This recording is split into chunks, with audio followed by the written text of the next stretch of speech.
ಹರೇ ರಾಮ.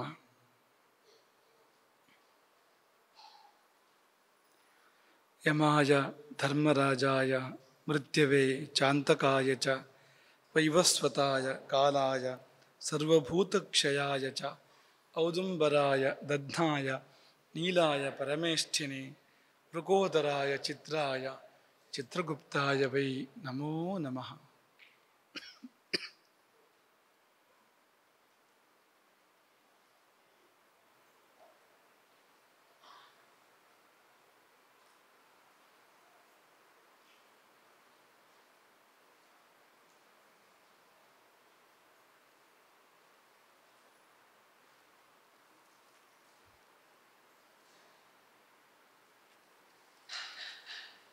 ಅಳಿಸುವುದರ ಮೂಲಕ ಈ ಲೋಕವನ್ನು ಉಳಿಸುವವನು ಯಮ. ಒಂದು ವೇಳೆ ಯಮನಿಲ್ಲದೆ ಇದ್ದಿದ್ರೆ ಅಳಿಸುವ ಕಾರ್ಯವನ್ನು ಯಾರೂ ಮಾಡದೇ ಇದ್ದಿದ್ರೆ, ಈ ಪ್ರಪಂಚದಲ್ಲಿ ಕೊಲ್ಲುವ ಕಾರ್ಯವನ್ನು ಯಾರೂ ಮಾಡದೇ ಇದ್ದಿದ್ರೆ ನಮ್ಗೆ ಯಾರಿಗೂ ಇಲ್ಲಿ ಇರುವುದಕ್ಕೆ ಸ್ಥಳ ಇರ್ತಿರ್ಲಿಲ್ಲ. ಈ ಪ್ರಪಂಚ ಈಗಲೇ ಗಿಜಿ ತುಂಬಿ ಹೋಗಿದೆ. ಆದರೆ ಮುಂದೆ ನಮಗೆ ಆ ಕಡೆ ಈ ಕಡೆ ಓಡಾಡೋದಕ್ಕೆ ಕೂಡ ಅವಕಾಶ ಇಲ್ಲ, ಅಷ್ಟು ಜನ ಪ್ರಾಣಿ ಪಕ್ಷಿಗಳು ತುಂಬಿ ಹೋಗ್ತಾ ಇದ್ರು ಅಂತ. ಹಾಗಾಗಿ ಈ ಅಳಿಸುವುದು ಕೂಡ ಉಳಿಸುವ ಸಲುವಾಗಿಯೇ. ಒಂದು ಸಮತೋಲನ ಕಾಪಾಡಬೇಕು, ಸೃಷ್ಟಿಯ ಸಮತೋಲನ, ಜೀವಗಳ ಸಮತೋಲನ ಕಾಪಾಡಬೇಕು ಅಂದರೆ ಇಷ್ಟು ಹೋಗಬೇಕು ಅಷ್ಟು ಹುಟ್ಟಬೇಕು, ಇಷ್ಟು ಹೋಗಬೇಕು ಅಷ್ಟು ಹುಟ್ಟಬೇಕು. ಆಗ ಒಂದು ಸಮತೋಲನ ಇರಲಿಕ್ಕೆ ಸಾಧ್ಯ. ಹೋಗದೆ ಇದ್ಬಿಟ್ರೆ, ಹುಡ್ತಾ ಇದ್ದರೆ ಯಾರೂ ಉಳಿಯೋಕ್ಕಾಗೋದಿಲ್ಲ. ಆಮೇಲೆ ಅಂಥ ಪರಿಸ್ಥಿತಿ ಬರ್ಬೋದು. ಹಾಗಾಗಿ ಅಂಥ ಅಳಿಸಿ ಉಳಿಸುವ ಆ ಮಹಾದೇವತೆಯನ್ನು, ದಕ್ಷಿಣ ದಿಕ್ಕಿನ ಪಾಲಕನನ್ನು ನೆನೆಸಿ ಅವನ ಕೃಪೆಯಿಂದ ಒದಗಬಹುದಾದ 4 ಮಾತುಗಳನ್ನು ಆಡಬಯಸ್ತೇವೆ. ನಿನ್ನೆ ದಕ್ಷಿಣ ಮಾರ್ಗದ ಕುರಿತಾಗಿ ಮೆಲುಕು, ನಿನ್ನೆ ಇಂದು ಮೆಲುಕು ಅಂತ ಅಂದ್ಕೊಳ್ಳಿ ನೀವು, ಮತ್ತೆ ಮುಂದಕ್ಕೆ ಹೊಸ ವಿಷಯಗಳು ಬರ್ತವೆ. ಮೆಲುಕು ಹಾಕಿದ್ವು, ಕಳೆದ ವರ್ಷದ ಪ್ರವಚನದ ಕೆಲವು ಭಾಗಗಳನ್ನೇ ಮೆಲುಕು ಹಾಕಿದ್ವು. ಯಮಮಾರ್ಗ ತುಂಬ ಭಯಂಕರವಾಗಿರುವಂಥದ್ದು.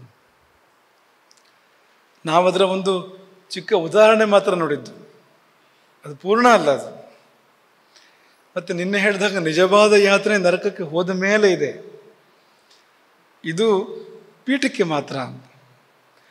ನಮ್ಮ ಪಾಪಗಳಿಗೆ ಅನುಸಾರವಾಗಿ ದಂಡನೆಗಳು ಬದಲಾಗ್ಬೋದು, ಬೇರೆ ಬೇರೆ ಆಗ್ಬೋದು. ಒಂದು ಉದಾಹರಣೆ ಮಾತ್ರ ಕೊಟ್ಟಿರೋವಂಥದ್ದು, ಹೀಗೆ ಇರಬಹುದು, ಈ ರೀತಿ ಇರಬಹುದು ಅನ್ನೋ ಉದಾಹರಣೆಯ ರೂಪದಲ್ಲಿ ಮಾತ್ರ ಇದು ಇರುವಂಥದ್ದು ಅಂತ. ಆದರೆ ಅದಕ್ಕೆ ತುಂಬ ಪರಿಣಾಮ ಇದೆ. ನಾವು ನಿನ್ನೆ ನಮ್ಮ ಅಣ್ಣವರು ನಮಗೆಲ್ಲ ಚಿರಪರಿಚಿತರು, ಪರಿವಾರದ ಅನಂತಣ್ಣ ಅಣ್ಣವರು ನಿನ್ನೆ ಸಂಜೆ ನಮ್ಮ ಜೊತೆಗೆ ಒಂದು ಸಂಭಾಷಣೆ ಮಾಡಿದರು. ಸಂಭಾಷಣೆ ಮಾಡಿದ್ದೇನು ಅಂದರೆ, ಸಂಸ್ಥಾನ ಪ್ರವಚನ ತುಂಬ ಅದ್ಭುತವಾಗಿತ್ತು ಅಂತ. ಹೌದಾ ಅಂತ ಕೇಳಿದ್ರು. ಸಮಯ ಹೋಗಿದ್ದೇ ಗೊತ್ತಾಗಲಿಲ್ಲ, 1.5 ಗಂಟೆ 1 ಗಂಟೆ 20 ನಿಮಿಷ ಹೋಗಿದ್ದೇ ಗೊತ್ತಾಗಲಿಲ್ಲ. ಹೌದಾ ಅಂತ ಕೇಳಿದ್ರು.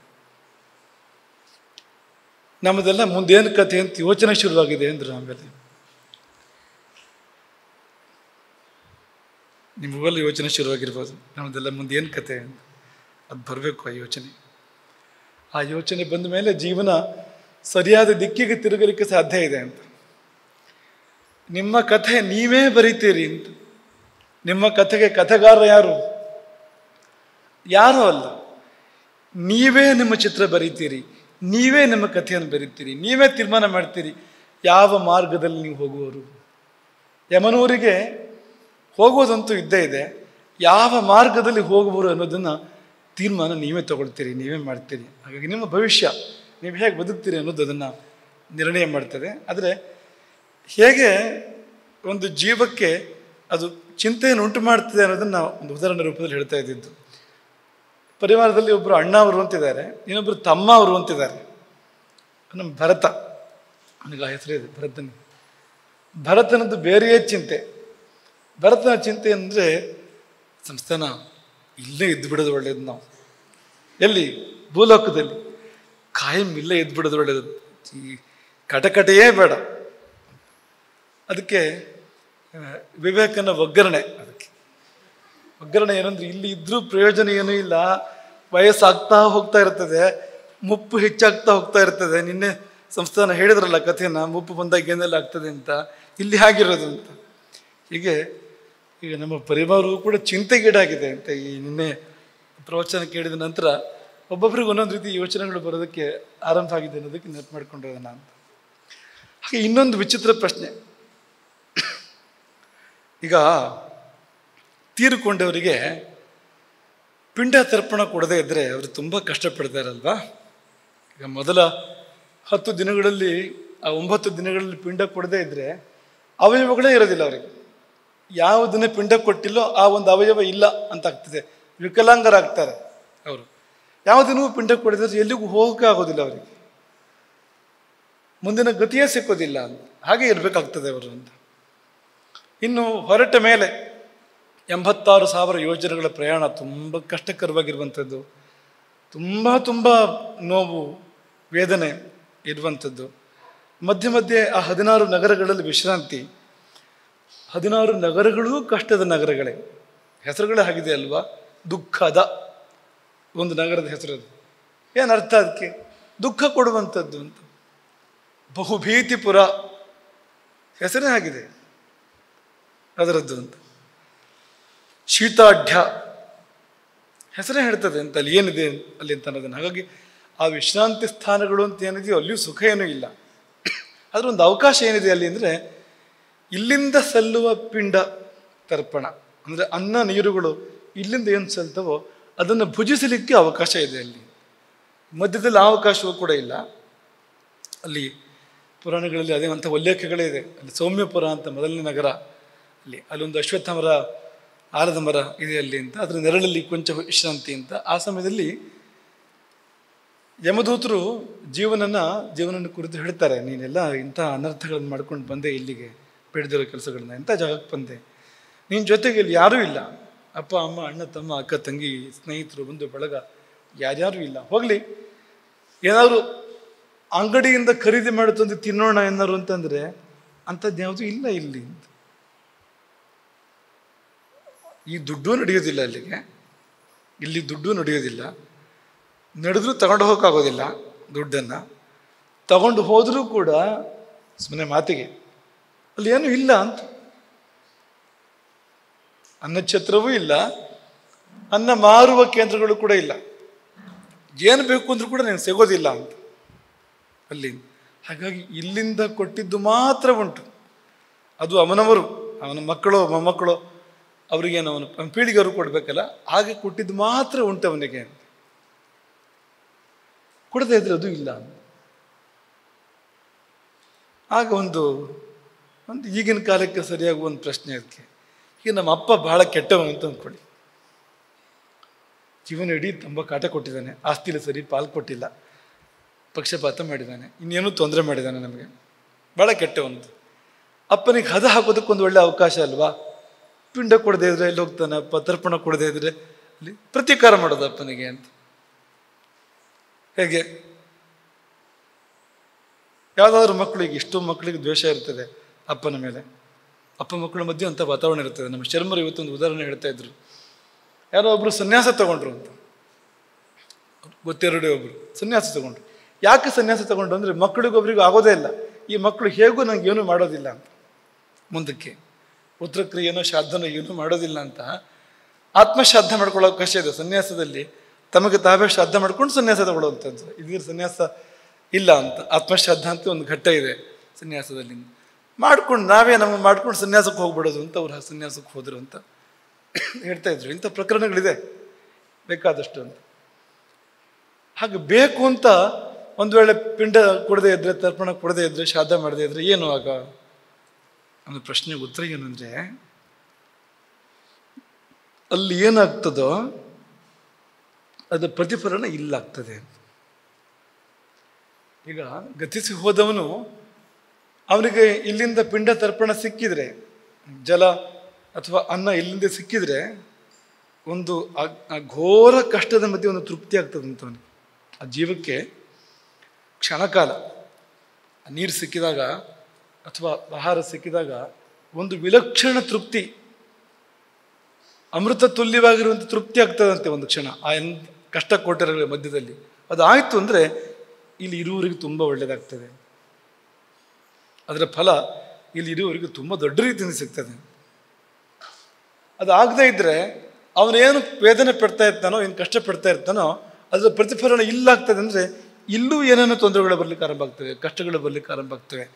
ಇಲ್ಲಿ ಇರೋರಿಗೆ ನೆಮ್ಮದಿ ಇರ್ಲಿಕ್ಕೆ ಸಾಧ್ಯ ಇಲ್ಲ. ಯಾಕೆಂದರೆ ಈ ದೇವತೆಗಳು ಪಿತೃಗಳು ಅಂತ ಎರಡು ಭಾಗ. ಅದು ನಮಗೇನು ಬರೋದಾದರೂ ಕೂಡ ದೇವತೆಗಳಿಂದ ಬರಬೇಕಲ್ವಾ, ದೇವತೆಗಳು ಕೊಡೋದಿಲ್ಲ. ಪಿತೃಗಳು ಅನುಮೋದನೆ ಮಾಡಿದರೆ ಮಾತ್ರವೇ ದೇವತೆಗಳು ಕೊಡೋದು. ಪಿತೃಗಳು ಅನುಮೋದನೆ ಮಾಡಬೇಕಾಗ್ತದೆ ಅಂತ. ಪಿತೃಗಳು ಸಮಾಧಾನವಾಗಿದ್ದರೆ ಮಾತ್ರವೇ ದೇವತೆಗಳ ಆಶೀರ್ವಾದ ಸಿಗುವಂಥದ್ದು. ನಿಮಗೆ ದೇವರು ಪೂಜೆ ಮಾಡೋ ಹಕ್ಕೇ ಇಲ್ಲ. ಪಿತೃಗಳಿಗೆ ಸಲ್ಲಬೇಕಾದ ಸಲ್ಲದೇ ಇದ್ದರೆ ದೇವರ ಪೂಜೆ ಮಾಡೋ ಹಕ್ಕೇ ಇಲ್ಲ. ಮಾಡಿದರೂ ಕೂಡ ಅದು ದೇವರಿಗೆ ಸಲ್ಲೋದಿಲ್ಲ. ಹಾಗಾಗಿ ಅಲ್ಲಿ ಆ ಜೀವ ಕಷ್ಟಪಡ್ತಾ ಇದ್ದರೆ, ನಮಗೆ ಸಂಬಂಧಪಟ್ಟ ಜೀವ ಒಂದು ಕಷ್ಟಪಡ್ತಾ ಇದ್ದರೆ ಇಲ್ಲಿರುವವರು ಕೂಡ ಅನುಭವಿಸ್ಬೇಕಾಗ್ತದೆ ಅದನ್ನು. ಬದುಕಿರುವಾಗ ಸತ್ತ ಮೇಲೆ ಇವನಿಗೂ ಅದೇ ಗತಿ ಆಗ್ತದೆ. ಇವನು ಪಿತೃಗಳಿಗೆ ಸದ್ಗತಿ ಆಗದೇ ಇದ್ದರೆ ಇವನಿಗೆ ಸದ್ಗತಿ ಆಗೋದಿಲ್ಲ ಅಂತ. ಇವನಿಗೆ ಸದ್ಗತಿ ಆಗಬೇಕು ಅಂದರೆ ಪಿತೃಗಳಿಗೆ ಸದ್ಗತಿ ಆಗಿರಬೇಕು. ಅದೊಂದು ಶೃಂಖಲ ಇದು. ನಮ್ಮ ಪೀಳಿಗೆಯಲ್ಲಿ ಒಬ್ಬ ಪತನಗೊಂಡ್ರೆ ಮುಂದೆಲ್ಲ ಪತನಗೊಳ್ತಾ ಹೋಗ್ತಾರೆ ಸಾಲಾಗಿ ಅಂತ.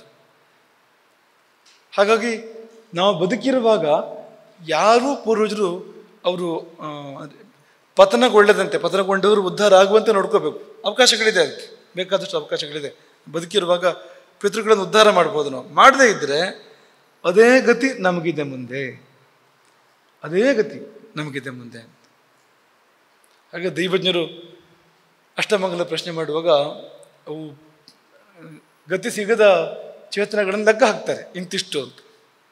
ಲೆಕ್ಕ ಹಾಕುವಾಗ ಅವರು ಸಾಮಾನ್ಯವಾಗಿ ಹೇಗೆ ಅದನ್ನು ತಗೊಳ್ತಾರೆ ಅಂದರೆ, ಒಂದು ಯಾರೋ ಒಬ್ಬ ಪ್ರಪಿತಾಮಹ, ಅವನ ಮೇಲೆ ಯಾರೋ ಒಬ್ಬನಿಗೆ ಮುಕ್ತಿ ಸಿಕ್ಕಿಲ್ಲ ಅಂತ ನಮಗೆ ಪ್ರಶ್ನೆಯಲ್ಲಿ ಅದು ಲೆಕ್ಕ ಸಿಕ್ಕಿದರೆ ಮುಂದೆ ನೋಡೋದು ಬೇಡ ಅಂತ, ಮುಂದೆ ಯಾರಿಗೂ ಸದ್ಗತಿ ಆಗಿಲ್ಲ ಅಂತಲೇ ಅರ್ಥ ಅಂತ. ಹಾಗೆ ಈ ಮಗ ಅಪ್ಪನಿಗೆ ಸದ್ಗತಿ ಆಗದಂತೆ ನೋಡಿಕೊಂಡ್ರೆ ಇವನಿಗೂ ಅದೇ ಆಗ್ತದೆ ಅಂತ ಮುಂದಕ್ಕೆ ಅಂತ, ಇವನ ಮಕ್ಕಳಿಗೂ ಅದೇ ಆಗುವಂಥದ್ದು ಅಂತ. ಹಾಗಾಗಿ ಮಾಡಲೇಬೇಕಾಗಿರುವಂಥದ್ದು ಪಿತೃ ಕಾರ್ಯ ಬಿಟ್ಟರೆ ಏನಿಲ್ಲ. ಮತ್ತೆ ಅಡಿಪಾಯ ಕಳಚಿದ ಕಟ್ಟಡ ಜೀವನ ಅಂದರೆ ಅಂತ, ಅಡಿಪಾಯ ಪಿತೃಗಳೇ ಅಂತ, ಅವರಿಗೂ ತೃಪ್ತಿ ಆಗಲೇಬೇಕು. ಆಗಲಿ, ನಿನ್ನೆ ಇಷ್ಟೆಲ್ಲ ನಾವು ಹೇಳಿದ್ವು. ಪತನ ಏಕಾಗತ್ತೆ ಅನ್ನೋದನ್ನೊಂದು ಸಾರಾಂಶ ಒಂದು ಶ್ಲೋಕದಲ್ಲಿ ಹೇಳಿ, ಯಾಜ್ಞವಲ್ಕ್ಯ ಸ್ಮೃತಿಯ ಒಂದು ಮಾತನ್ನು ಹೇಳಿ ಆಮೇಲೆ ಮುಂದಕ್ಕೆ ಹೋಗ್ತೀವಿ. 3 ಕಾರಣಗಳಿಂದ ಪತನ ಆಗುವಂಥದ್ದು. ಅಧೋದ್ವಾರದಿಂದ ನಿರ್ಗಮನ ಆಗ್ತಾನಲ್ಲ ಜೀವ, 3 ಕಾರಣದಿಂದ. ಊರ್ಧ್ವದ್ವಾರದಿಂದ ಹೋದರೆ ಊರ್ಧ್ವ ಲೋಕಗಳಿಗೆ ಹೋಗ್ತಾನೆ. ಭೂಹು ಭುವಃ ಸುವಃ ಮಹಃ ಜನಃ ತಪಃ ಸತ್ಯಂ, ಈ ಲೋಕಗಳಿಗೆ ಹೋಗ್ತಾನೆ. ಇವೆಲ್ಲ ಪುಣ್ಯ ಲೋಕಗಳು, ಇಲ್ಲಿ ಆನಂದ ಇದೆ. ಅಥವಾ ಗಂಧರ್ವ ಲೋಕಗಳು, ಯಕ್ಷಲೋಕಗಳು, ದೇವಲೋಕಗಳು, ಬ್ರಹ್ಮಲೋಕ, ವಿಷ್ಣು ಲೋಕ, ರುದ್ರಲೋಕ, ಇಂಥದ್ದೆಲ್ಲ ಇದೆ. ಊರ್ಧ್ವಗತಿ ಸಿಕ್ಕಿದಾಗ ಅಂತ. ಅಧೋಗತಿ ಆದಾಗ ಇದೆಲ್ಲ ಪತನಗಳು. ನರಕ ಇರ್ಬೋದು, ಅಥವಾ ನರಕದಲ್ಲೇ 84 ಲಕ್ಷ ಇದೆ ಅಲ್ಲಿಯೇ. ಮತ್ತು ಪಾತಾಳದಿಗಳಿದೆ, ಬೇಕಾದಷ್ಟು ಅತಲ ಬೆದರ ಸುತ್ತಲ ಇತ್ಯಾದಿಗಳಿದೆ. ಇದು ಯಾವಾಗ ಬರುತ್ತೆ, ಈ ಪತನ ಯಾವಾಗ ಬರುತ್ತೆ ಜೀವಕ್ಕೆ ಅಂದರೆ, ವಿಹಿತಸ್ಯ ಅನನುಷ್ಠಾನಾತ್. ವಿಹಿತಸ್ಯ ಅನನುಷ್ಠಾನಾತ್, ಮಾಡಬೇಕಾದುದನ್ನು ಮಾಡದುದರಿಂದ. ವಿಹಿತ ಅಂದರೆ ಇದನ್ನು ಮಾಡಬೇಕು ಅಂತ ಶಾಸ್ತ್ರಗಳು ಹೇಳಿವೆ, ಹೀಗಿರಬೇಕು, ಹೀಗಿರುವಂಥ ಶಾಸ್ತ್ರಗಳು ವಿಧಾನ ಮಾಡಿವೆ. ಅದನ್ನು ಮಾಡದೇ ಇದ್ದಿದ್ದರಿಂದ ಅಂತ. ವಿಹಿತಸ್ಯ ಅನನುಷ್ಠಾನಾತ್ ನಿಂದಿತಸ್ಯ ಚ ಸೇವನಾತ್. ಶಾಸ್ತ್ರಗಳು ಯಾವುದನ್ನು ನಿಂದೆ ಮಾಡಿದೆಯೋ ಸರಿಯಲ್ಲ ಅದು ಅಂತ, ಅದನ್ನು ಮಾಡಬೇಡ ಅಂತ, ಅದನ್ನು ಮಾಡೋದ್ರಿಂದ ಅಂತ. ಮಾಡಬೇಕಾದುದನ್ನು ಮಾಡದಿರುವುದರಿಂದ, ಮಾಡಬಾರದುದನ್ನು ಮಾಡುವುದರಿಂದ. ಆಯಿತು, ಇದೆರಡಕ್ಕೂ ಮೂಲ ಕಾರಣ ಯಾವುದು? ಯಾಕೆ ಮನುಷ್ಯ ಈ ತಪ್ಪುಗಳನ್ನು ಮಾಡ್ತಾನೆ ಅಂದರೆ, ಅನಿಗ್ರಹಾಚ್ಚ ಇಂದ್ರಿಯಾಣ. ಅನಿಗ್ರಹಾಚ್ಚ ಇಂದ್ರಿಯಾಣ, ಇಂದ್ರಿಯಗಳ ನಿಗ್ರಹ ಇಲ್ಲದೆ ಇರೋದ್ರಿಂದ ಅಂತ. ಅಂದರೆ ನಮ್ಮ ಮನಸ್ಸು, ನಮ್ಮ ಕಣ್ಣು, ನಮ್ಮ ಕಿವಿ, ನಮ್ಮ ನಾಲಿಗೆ ನಮ್ಮ ನಿಯಂತ್ರಣದಲ್ಲಿ ಇಲ್ಲದೆ ಹೋಗೋದ್ರಿಂದ.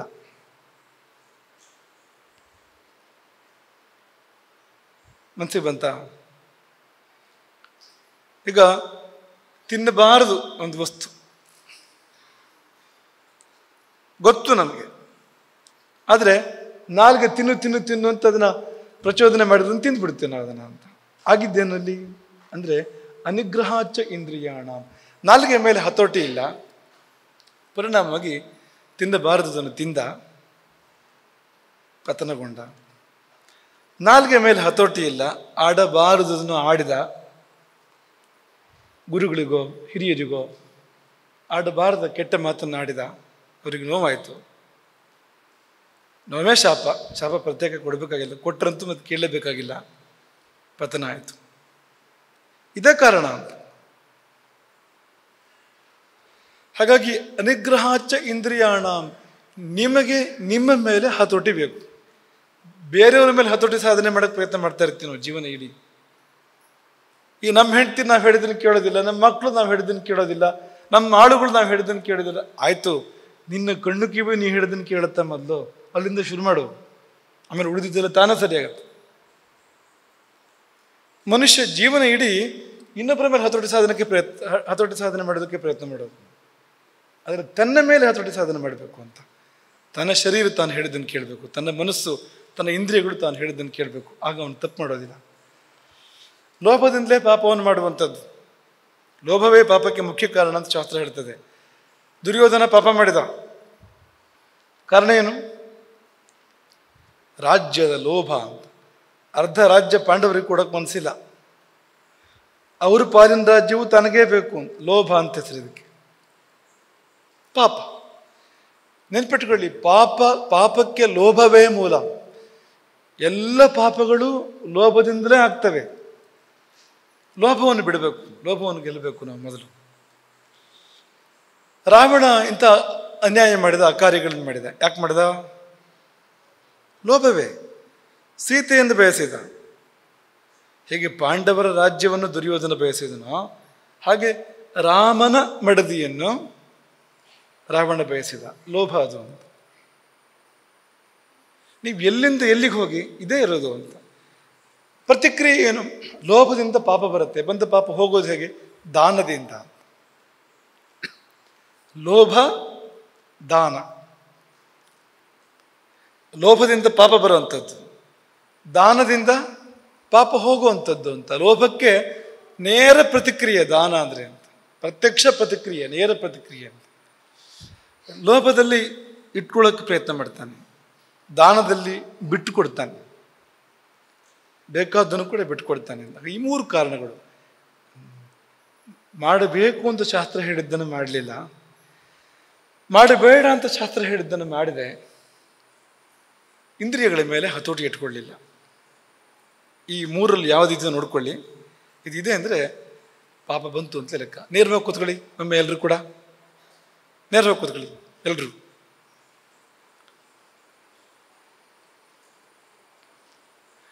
ಇನ್ನು ಕಳೆದ ವರ್ಷದ ಮೇಲ್ಕಂದು ಹಾಕೋಣ. ಯಮನ ದಿವ್ಯವಾದ ಸಭೆ ಇದೆ ಯಮಲೋಕದಲ್ಲಿ. ಅದರ ವರ್ಣನೆ ಮತ್ತೆ ಈ ವರ್ಷ ಮಾಡಬೇಕಾಗಿಲ್ಲ. ಅದ್ಭುತವಾಗಿರುವಂಥ ಯಮನ ಸಭೆ. ಯಮಲೋಕದಲ್ಲಿ ಚಿತ್ರಗುಪ್ತನ ಮಂದಿರ ಬೇರೆ, ರೋಗ ದೇವತೆಗಳ ಮಂದಿರಗಳು ಬೇರೆ, ಯಮನ ಮಂದಿರ ಬೇರೆ. ಆ ಯಮನ ಮಂದಿರದಲ್ಲಿ ಯಮನ ಸಭೆ ಒಂದು ಅದ್ಭುತವಾಗಿರುವಂಥದ್ದು. ಆ ಸಭೆಗೆ ಪುಣ್ಯಾತ್ಮರು ಮಾತ್ರ ಹೋಗ್ತಾರೆ. ಆ ಸಭೆಯನ್ನು ಪಾಪಿಗಳು ನೋಡೋದಿಲ್ಲ. ನತಾಂ ಪಶ್ಯಂತಿ ಯೇ ಪಾಪ. ದಕ್ಷಿಣದ ದಾರಿಯಲ್ಲಿ ಹೋದವರಿಗೆ ಆ ಸಭೆ ಸಿಕ್ಕೋದಿಲ್ಲ. ಇನ್ನು 3 ದಾರಿಗಳಲ್ಲಿ ಹೋದರೆ ಆ ಸಭೆ ಸಿಗತ್ತೆ. ಯಮನ ಸೌಮ್ಯ ರೂಪ ಸಿಗತ್ತೆ. ಅಲ್ಲಿ ಯಮ ಸ್ವಾಗತ ಮಾಡ್ತಾನೆ. ಅಲ್ಲಿಂದ ಮುಂದೆ ಅವರಿಗೆ ಸುಖ ಇದೆ, ಎಲ್ಲ ಒಳ್ಳೆ ಗತಿಗೆ ಅವ್ರು ಹೋಗ್ತಾರೆ ಅಂತ. ಧರ್ಮರಾಜಪುರಂ ಗಂತುಂ ಚತುರ್ಮಾರ್ಗ ಭವಂತಿ ಚ. ಯಮರಾಜನ ಪುರಕ್ಕೆ ಹೋಗಬೇಕು ಅಂದರೆ ಚತುರ್ಮಾರ್ಗ ಭವಂತಿ ಚ, 4 ದಾರಿಗಳು ಅದಕ್ಕೆ. ಪೂರ್ವಾದಿಭಿ ತ್ರಿಭಿರ್ಮಾರ್ಗೈ. ಪೂರ್ವ, ಉತ್ತರ, ಪಶ್ಚಿಮ ಈ ಮಾರ್ಗದಲ್ಲಿ ಯಾರು ಹೋಗ್ತಾರೋ, ಪೂರ್ವ ಪಶ್ಚಿಮ ಉತ್ತರ ಈ ಮಾರ್ಗದಲ್ಲಿ ಯಾರು ಹೋಗ್ತಾರೋ ಪುಣ್ಯಾತ್ಮರು ಹೋಗುವಂಥದ್ದಲ್ಲಿ ಅಂತ. ಯಾರು ಹೋಗ್ತಾರೆ ಮತ್ತು ಆ ಮಾರ್ಗಗಳು ಹೇಗಿವೆ ಅನ್ನೋದನ್ನು ಗಮನಿಸೋಣ. ನಮಗೆ ಕಳೆದ ವರ್ಷ ಕೇಳಿರೋಂಥದ್ದು ನೆನಪು ಮಾಡಿಕೊಡೋದಷ್ಟೇ. ಪೂರ್ವ ಮಾರ್ಗ ಹೇಗಿದೆ? ಪೂರ್ವ ಮಾರ್ಗ ಯಮಪುರಿಯನ್ನು ಪ್ರವೇಶ ಮಾಡ್ತಕ್ಕಂಥ ಪೂರ್ವ ಮಾರ್ಗ ತೋರಿಸು ಸಾಧ್ಯ ಇದೆ. ಹೇಗಿದೆ? ಇಲ್ಲಿದೆ ನೋಡಿ.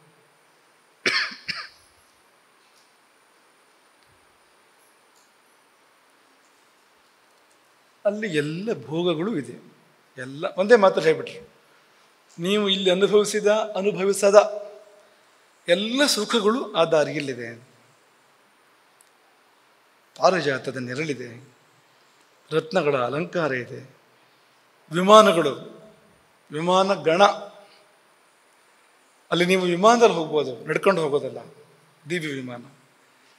ಹಂಸಗಳ ಸಾಲುಗಳು, ಹಂಸಗಳು ಅಂದರೆ ಶ್ರೇಷ್ಠ ಜೀವಗಳು ಅಂತ ಅರ್ಥ, ಪುಣ್ಯಾತ್ಮರು ಅಂತ. ಹವಳದ ಉಪವನಗಳು, ಉದ್ಯಾನವನಗಳಿವೆ ಅಲ್ಲಿ. ಒಂದು ಉದಾಹರಣೆ ಹೇಳಿದ್ದು, ಮತ್ತೇನೆಲ್ಲ ಯಾವುದ್ರದ್ದು ಇರ್ಬೋದು ಅಂತ ಕಲ್ಪನೆ ಮಾಡಿಕೊಳ್ಳಿ ಅಂತ. ಉದ್ಯಾನವನಗಳು ಹವಳದಿಂದ ರಚಿತವಾಗಿರ್ತಕ್ಕಂಥದ್ದು ಅಂಥದ್ದಿದೆ ಅಲ್ಲಿ. ಮತ್ತು ನಿಮಗೆ ಬಾಯಾರಿಕೆ ಆದರೆ ಕುಡಿಲಿಕ್ಕೆ ಅಮೃತ ಇದೆ. ದಾರಿ ಉದ್ದಕ್ಕೂ ನಿಮಗೆ ಇಲ್ಲಿ ಶರಬತ್ ಕೊಟ್ಟ ಹಾಗೆ ಅಮೃತ ಕೊಡ್ತಾರೆ ದಾರಿಯಲ್ಲಿ ಅಂತ. ಪೀಯೂಷ ದ್ರವ ಸಂಯುತ ಇಂಥ ಪೂರ್ವ ಮಾರ್ಗ ಅಂತ. ಏನು ಅರ್ಹತೆ ಸಂಪಾದನೆ ಮಾಡಬೇಕು ನೀವು ಪೂರ್ವ ಮಾರ್ಗಕ್ಕೆ ಹೋಗ್ಬೇಕಾದ್ರೆ? ಯಾರು ಹೋಗ್ತಾರೆ ತೋರಿಸೋದನ್ನ.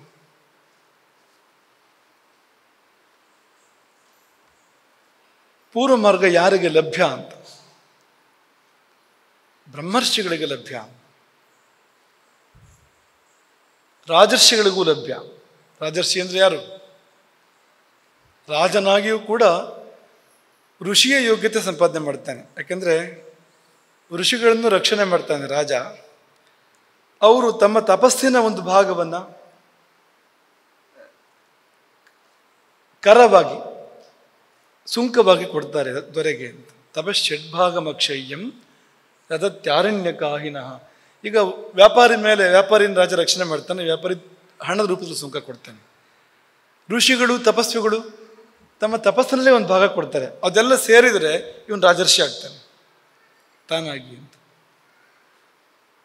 ಧರ್ಮದಿಂದ ಪರಿಪಾಲನೆ ಮಾಡಬೇಕು, ತಪಸ್ವಿಗಳಿಗೆ ಸರಿಯಾದ ರಕ್ಷಣೆ ಕೊಡಬೇಕು, ಅನುಕೂಲಗಳನ್ನು ಕಲ್ಪಿಸಿಕೊಡ್ಬೇಕು, ಆಗ ಸಿಗುವಂಥದ್ದು. ಇಲ್ಲಿದ್ರೆ ಪತನ ಆಗತ್ತೆ. ಬ್ರಹ್ಮರ್ಷಿಗಳು, ರಾಜರ್ಷಿಗಳು ಅಲ್ಲಿ ಸಂಚಾರ ಮಾಡ್ತಾರೆ. ಅಪ್ಸರೆಯರು, ಗಂಧರ್ವರು, ವಿದ್ಯಾಧರರು, ಮಹಾನಾಗರುಗಳು ಆ ದಾರಿಯಲ್ಲಿ ಸಂಚಾರ ಮಾಡ್ತಾ ಇರ್ತಾರೆ. ಅವ್ರು ಸಿಗ್ತಾರೆ ಮಧ್ಯದಲ್ಲಿ. ಆ ದಾರಿಯಲ್ಲಿ ಯಾರು ಹೋಗ್ತಾರೋ ಅವರಿಗೆ ಇವರೆಲ್ಲ ಸಿಗ್ತಾರೆ ಅಂತ. ಮತ್ತು ನಮ್ಮ ಪೈಕಿ ಯಾರು ಹೋಗ್ತಾರಪ್ಪ ಅಲ್ಲಿಗೆ ಅಂದರೆ ದೇವತಾರಾಧಕರು. ಯಾವುದಾದ್ರೂ ದೇವತೆಯನ್ನು ಆಶ್ರಯಿಸಬೇಕು, ದೇವತೆಗಳನ್ನು ಆರಾಧಿಸ್ಬೇಕು ಪ್ರತಿನಿತ್ಯವೂ ಕೂಡ. ಅವನು ಹೋಗ್ತಾನೆ. ಅದರಲ್ಲಿಯೂ ಕೂಡ ಶಿವಭಕ್ತಿ ಪರಾಯಣರು, ಅವರಿಗೆ ಪೂರ್ವ ಮಾರ್ಗ ತೆರೆಯುತ್ತೆ, ಯಮಲೋಕದ ಪೂರ್ವ ಮಾರ್ಗ ತೆರೆಯುತ್ತೆ ಅವರಿಗೆ. ಇದೆಲ್ಲ ನೆನಪಿದೆಯಾ? ಬೇಸಿಗೆಯಲ್ಲಿ ನೀರು ಕೊಡೋರು, ಚಳಿಗಾಲದಲ್ಲಿ ಬೆಂಕಿ ಕೊಡೋರು, ಬೆಚ್ಚಗಿನ ವ್ಯವಸ್ಥೆಯನ್ನು ಕೊಡುವಂಥವ್ರು. ಅಂದರೆ ಆ ಕಾಲದ ಬಾಧೆಯಿಂದ ಕಷ್ಟಪಡೋರಿಗೆ ಸಹಾಯ ಮಾಡ್ತಕ್ಕಂಥವ್ರು. ಬೇರೆ ಜೀವಿಗಳು ಯಾರು ಕಷ್ಟದಲ್ಲಿದ್ದಾವೋ ಆ ಜೀವಿಗಳಿಗೆ ನೆರವನ್ನು ಕೊಡ್ತಕ್ಕಂಥವ್ರು. ನೀರು ಕೊಟ್ಟವನು ಅಲ್ಲಿ ಹೋಗ್ತಾನೆ, ಬಾಯಾರದವರಿಗೆ ನೀರು ಕೊಟ್ಟವನು. ಅಥವಾ ಚಳಿಯಲ್ಲಿ ಬಳಲ್ದವರಿಗೆ ಬೆಚ್ಚಗಿನ ವ್ಯವಸ್ಥೆ ಕೊಟ್ಟವನು, ಅವನು ಕೂಡ ಪೂರ್ವ ಮಾರ್ಗದಲ್ಲಿ ಯಮಲೋಕಕ್ಕೆ ಹೋಗ್ತಾನೆ. ಇನ್ನು ಮಳೆಗಾಲ ಬಂದಾಗ ಯತಿಗಳಿಗೆ ಚಾತುರ್ಮಾಸ ಏರ್ಪಡಿಸಂಥವನು, ವಿರಕ್ತರಿಗೆ. ಮಳೆಗಾಲ ಸಾಧನೆಗೆ ತುಂಬ ಪ್ರಶಸ್ತವಾಗಿರುವಂಥ ಕಾಲ, ಧ್ಯಾನಕ್ಕೆ ತುಂಬ ಅನುಕೂಲವಾಗಿರುವಂಥ ಕಾಲ. ಒಂದು ವ್ಯವಸ್ಥೆ ಬೇಕು. ಆಗ ಯಾರು ಒಂದು ಕಡೆಗೆ ನಿಂತು ವಿರಕ್ತರಾದವರು, ಸಾಧಕರಾದವರು, ಧ್ಯಾನಿಗಳು ಆ ಸಮಯದಲ್ಲಿ ತಪಸ್ ಮಾಡಬೇಕು, ಧ್ಯಾನ ಮಾಡಬೇಕು. ಅವರಿಗೆ ವ್ಯವಸ್ಥೆ ಕಲ್ಪನೆ ಮಾಡಿಕೊಟ್ರೆ ಇವನು ಉದ್ಧಾರ ಆಗ್ತಾನೆ. ಅವರು ಉದ್ಧಾರ ಆಗೋದಾಯ್ತಲ್ಲ, ಆಗುವಾಗ ಇವನು ಕೂಡ ಉದ್ಧಾರ ಆಗಿಬಿಡ್ತಾನೆ. ಪೂರ್ವ ಮಾರ್ಗದಿಂದ ಪುಣ್ಯ ಲೋಕಗಳಿಗೆ ಹೋಗ್ತಾನೆ ಅವನು, ಯಮಲೋಕದ ಮೂಲಕವಾಗಿ. ತುಂಬ ಸರಳವಾದ ದಾರಿಗಳಿದೆ.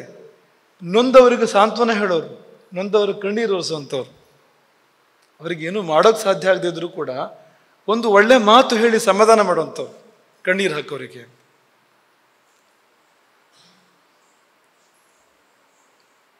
ಆಶ್ರಯ ಇಲ್ಲದೆ ಇರೋರಿಗೆ ಆಶ್ರಯ ಕೊಡುವಂಥವ್ರು. ಮನೆಯೇ ಇಲ್ಲ ಒಬ್ಬನಿಗೆ, ನಮ್ಮನೇಲಿ ಬಂದಿರು, ಸೊ ಮನೆ ಕಟ್ಟಿಸಿಕೊಡುವಂಥದ್ದು, ಒಂದು ವ್ಯವಸ್ಥೆ ಮಾಡಿಕೊಡುವಂಥದ್ದು. ಅಂಥವನು ಪೂರ್ವ ಮಾರ್ಗವನ್ನು ಸೇರ್ತಾನೆ. ಸತ್ಯವನ್ನು ಬಿಡದವರು, ಧರ್ಮವನ್ನು ಬಿಡದವರು, ಸತ್ಯ ಧರ್ಮಗಳನ್ನ ಆಶ್ರಯಿಸಿದವರು, ಕ್ರೋಧದಿಂದ ದೂರ ಇರುವಂಥವ್ರು, ಲೋಭದಿಂದ ದೂರ ಇರುವಂಥವ್ರು. ಕ್ರೋಧ ಲೋಭಗಳನ್ನು ಬಿಡಿ ಅಂತ. ತ್ರಿವಿಧಂ ನರಕಸ್ಯೇದಂ ದ್ವಾರಂ ನಾಶನಮಾತ್ಮನಃ ಕಾಮಃ ಕ್ರೋಧಃ ತಥಾ ಲೋಭಃ ತಸ್ಮಾದೇತ ತ್ರಯಂ ತ್ಯಜೇತ್. ಯಾರ ಮಾತು ಇದು? ಗೀತೆಯಲ್ಲಿ ಕೃಷ್ಣ ಹೇಳಿದ ಮಾತು. ನರಕಕ್ಕೆ ದ್ವಾರಗಳು 3, ಒಂದು ಕಾಮ, ಇನ್ನೊಂದು ಕ್ರೋಧ, ಮತ್ತೊಂದು ಲೋಭ ಅಂತ. ಈ 3 ದ್ವಾರಗಳು ನರಕಕ್ಕೆ. ಹಾಗಾಗಿ ದ್ವಾರಂ ನಾಶನಂ ಆತ್ಮನಃ, ನಾಶ ಆಗಬೇಕು ಅಂದರೆ ಈ ದಾರಿಗಳನ್ನ ಆಶ್ರಯಿಸುವಂತ ಮಾಡಬೇಡಿ. ಇದನ್ನು ನಾವು ಚಿಕ್ಕ ವಯಸ್ಸಲ್ಲಿ ಇಲ್ಲಿ ಗೋಕರ್ಣದಲ್ಲಿ ಛಾತ್ರಾವಾಸದಲ್ಲಿದ್ದು, ಅಲ್ಲಿ ಆ ಸಮಯದಲ್ಲಿ ಏನಂದರೆ ಎಲ್ಲ ಥರದ ಜನಗಳು ಇದ್ರು ಆ ಛಾತ್ರಾವಾಸದಲ್ಲಿ. ಈಗ ಈ ಥರನೇ ಈಗಿನ ಹಾಗೆ ಕೆಲವರು ಸಿಟ್ಟೆ ಬರದೇ ಇರೋಂಥವ್ರು, ತುಂಬ ಸಮಾಧಾನಿಗಳು, ಕೆಲವರು ವಿಪರೀತ ಕೋಪಿಗಳು ಅಂತ. ನಮಗೆ ಸಿಟ್ಟು ಬರ್ತಿರಲಿಲ್ಲ ಆ ಸಮಯದಲ್ಲಿ, ಆ ವಯಸ್ಸಲ್ಲಿ ಸಿಟ್ಟು ಬರ್ತಿರಲಿಲ್ಲ. ಆದರೆ ಈ ಕೆಲವರು ಅವ್ರು ಸಿಟ್ಟು ಬಂದಾಗ ಮಾಡೋ ಪ್ರತಾಪ, ಮುಖ ಕೆಂಪಾಗೋದು, ಅವ್ರು ಕೂಗಾಡೋದು, ಅವ್ರ TV ಎಲ್ಲ ನೋಡಿ ತುಂಬ ವಿಶೇಷ ಕಾಣೋದು, ನಮಗೆ ವಿಚಿತ್ರ ಕಾಣೋದು. ಇದೇನಪ್ಪ ಇದು ಅಂತ. ಹಾಗೆ ನಾವು ಕೆಲವು ಕಾಲ ಸಿಟ್ಟನ್ನು ಅಭ್ಯಾಸ ಮಾಡಿದ್ವು. ಆಮೇಲೆ ಅಂತಿದ್ದು ಹೆಂಗೆ ಮಾಡೋದು ಇದು ಅಂತ ನೋಡ್ಬೇಕಿದನ್ನ ಅಂತೇಳಿ ಪ್ರಾಕ್ಟೀಸ್, ಸಿಟ್ಟನ್ನು ಅಭ್ಯಾಸ ಮಾಡೋದು ಅಂತ. ಆಮೇಲೆ ಮತ್ತೆ ಬಿಡೋ ಕೆಲಸ ಬಂತು ಅದ್ರ ನಂತರ ಅಂತ. ಅದಕ್ಕೆ ಹೇಳಿದ್ದು, ಇದು ಮಾಡೋಕ್ಕೆ ಹೋಗ್ಬೇಡಿ, ಇದನ್ನು ಯಾವುದೇ ಕಾರಣಕ್ಕೂ ಬಿಡೋ ಅಂಥದ್ದು ಹೊರತು ಮಾಡೋ ಅಂಥದ್ದಲ್ಲ. ಅದು ಎಲ್ಲ ನರಕದ ದ್ವಾರಗಳು ಅಂತಲೇ ಅದು ಅಂತ. ಹಾಗಾಗಿ ಆ ದಾರಿ ಬೇಡ. ಮಾತಾ ಪಿತೃ ಭಕ್ತರು, ಪೂರ್ವದ್ವಾರ ಎಲ್ಲಿದೆ? ನಿಮ್ಮ ಮನೇಲೇ ಇದೆ. ಪೂರ್ವದ್ವಾರಕ್ಕೆ ನೀವು ಅಶ್ವಮೇಧ ಯಜ್ಞ ಮಾಡಬೇಕಾಗಿಲ್ಲ. ನಿಮ್ಮ ತಾಯಿ ತಂದೆಯ ಭಕ್ತಿಯಿಂದ ನೀವು ಸೇವೆ ಮಾಡಿದರೆ ಅಲ್ಲೇ ಇದೆ ಪೂರ್ವದ್ವಾರ ಅಂತ. ಶ್ರವಣಕುಮಾರ ನೆನಪಿದೆಯಾ ನಿಮಗೆ? ದಿವ್ಯ ವಿಮಾನವನ್ನು ಏರ್ತಾನೆ, ದಿವ್ಯ ರೂಪವನ್ನು ಧರಿಸಿ ಶ್ರವಣಕುಮಾರ. ಯಾವುದರಿಂದ ಅಂದರೆ ಆ ತಂದೆ ತಾಯಿಗಳು ಅಂಧವು, ಇಬ್ರು ಕುರುಡರು, ಇಬ್ರಿಗೂ ಕಣ್ಣಿಲ್ಲ, ಅಪರಿಣಾಯಕವು, ಇಬ್ರಿಗೂ ಸಂಚಾರ ಮಾಡೋ ಶಕ್ತಿ ಇಲ್ಲ. ಇವನೇ ಎತ್ಕೊಂಡು ಓಡಾಡಬೇಕು ಎಲ್ಲ ಕಡೆಗೂ ಅವರನ್ನು. ಅಂಧವು ಅಪರಿಣಾಯಕವು. ಅಂಥವ್ರ ಸೇವೆಯನ್ನು ಅನನ್ಯವಾಗಿ ಮಾಡಿದ್ರಿಂದ, ಕೊನೆ ಉಸಿರಿನವರೆಗೂ ಮಾಡಿದ್ರಿಂದ ಅವನಿಗೆ ದಶರಥನ ಬಾಣ ತಾಗಿ, ಅದು ಕೂಡ ಒಳ್ಳೆ ಮರಣವೇ. ಅದು ಶಸ್ತ್ರದಿಂದ ಬರುವಂಥ ಮರಣ ಶ್ರೇಷ್ಠವಾದ ಮರಣ. ಅದು ಶಸ್ತ್ರದಿಂದ ಶುದ್ಧಿ ಉಂಟಾಗ್ತದೆ ಅಂತ ಹೇಳ್ತಾರೆ, ಆ ರೀತಿ ಒಂದು ಮರಣ ಬಂದಾಗ ಅಂತ. ಹಾಗಾಗಿ ಅವನಿಗೆ ದಿವ್ಯ ವಿಮಾನ ಪ್ರಾಪ್ತ ಆಯಿತು, ದಿವ್ಯ ರೂಪ ಪ್ರಾಪ್ತ ಆಯಿತು ಅಂತ ಹೇಳಿ ಹೋಗ್ತಾನೆ ತಂದೆ ತಾಯಿಗಳಿಗೆ. ನಿಮ್ಮ ಸೇವೆಯಿಂದಾಗಿ ನನಗಿಂಥ ಲೋಕಗಳು ಪ್ರಾಪ್ತ ಆಗ್ತಾ ಇದೆ ಮುಂದಕ್ಕೆ, ನಿಮ್ಮ ಆಶೀರ್ವಾದ ಬೇರೆ ಏನೂ ಅಲ್ಲ, ನೀವು ಬರ್ತೀರಿ ನಾ ಇರೋಲ್ಲಿ ಅಂಥೇಳಿ ಹೋದ ಅವನು ಅಂತ ಶ್ರವಣಕುಮಾರ ಅಂತ. ಗುರು ಶುಶ್ರೂಷೆಯಲ್ಲಿ ನಿರತರಾದವರು, ಯಾರು ಗುರು ಸೇವೆ ಮಾಡ್ತಾರೋ ಅವರು ಪೂರ್ವದ್ವಾರದಲ್ಲಿ ಹೋಗ್ತಾರೆ. ಆದರೆ ಇದೆಲ್ಲ ಸರಿಯಾಗಿ ಮಾಡಬೇಕು. ಈ ಗುರು ಸೇವೆ ಮಾಡೋದು ಅಂದರೆ ಗುರುಗಳು ಪ್ರಸನ್ನ ಆಗುವಂತೆ ಮಾಡಬೇಕು. ಹಾಗೆ ಮಾತಾಪಿತೃಗಳು ಸೇವೆ ಮಾಡೋದಂದರೆ ಅವ್ರಿಗೆ ಸಮಾಧಾನ ಆಗಬೇಕು ತಂದೆ ತಾಯಿಗೆ ಅಂತ. ಮಾಡಬೇಕಾದ ಸೇವೆಯನ್ನು ಮಾಡುವಂತೆ ಮಾಡಬೇಕು ಅವರಿಗೆ ಅಂತ. ಹಾಗಾದಾಗ ಪೂರ್ವದ್ವಾರ ತೆರ್ಕೊಡುತ್ತೆ ಅಂಥ ಮನುಷ್ಯನಿಗೆ ಅಂತ. ಶಬರಿ ಗುರು ಶುಶ್ರೂಷೆಯಿಂದ ಒಳಗೆ ಮುಕ್ತಿ ಸಿದ್ಧಾಗಿರುವಂಥದ್ದು.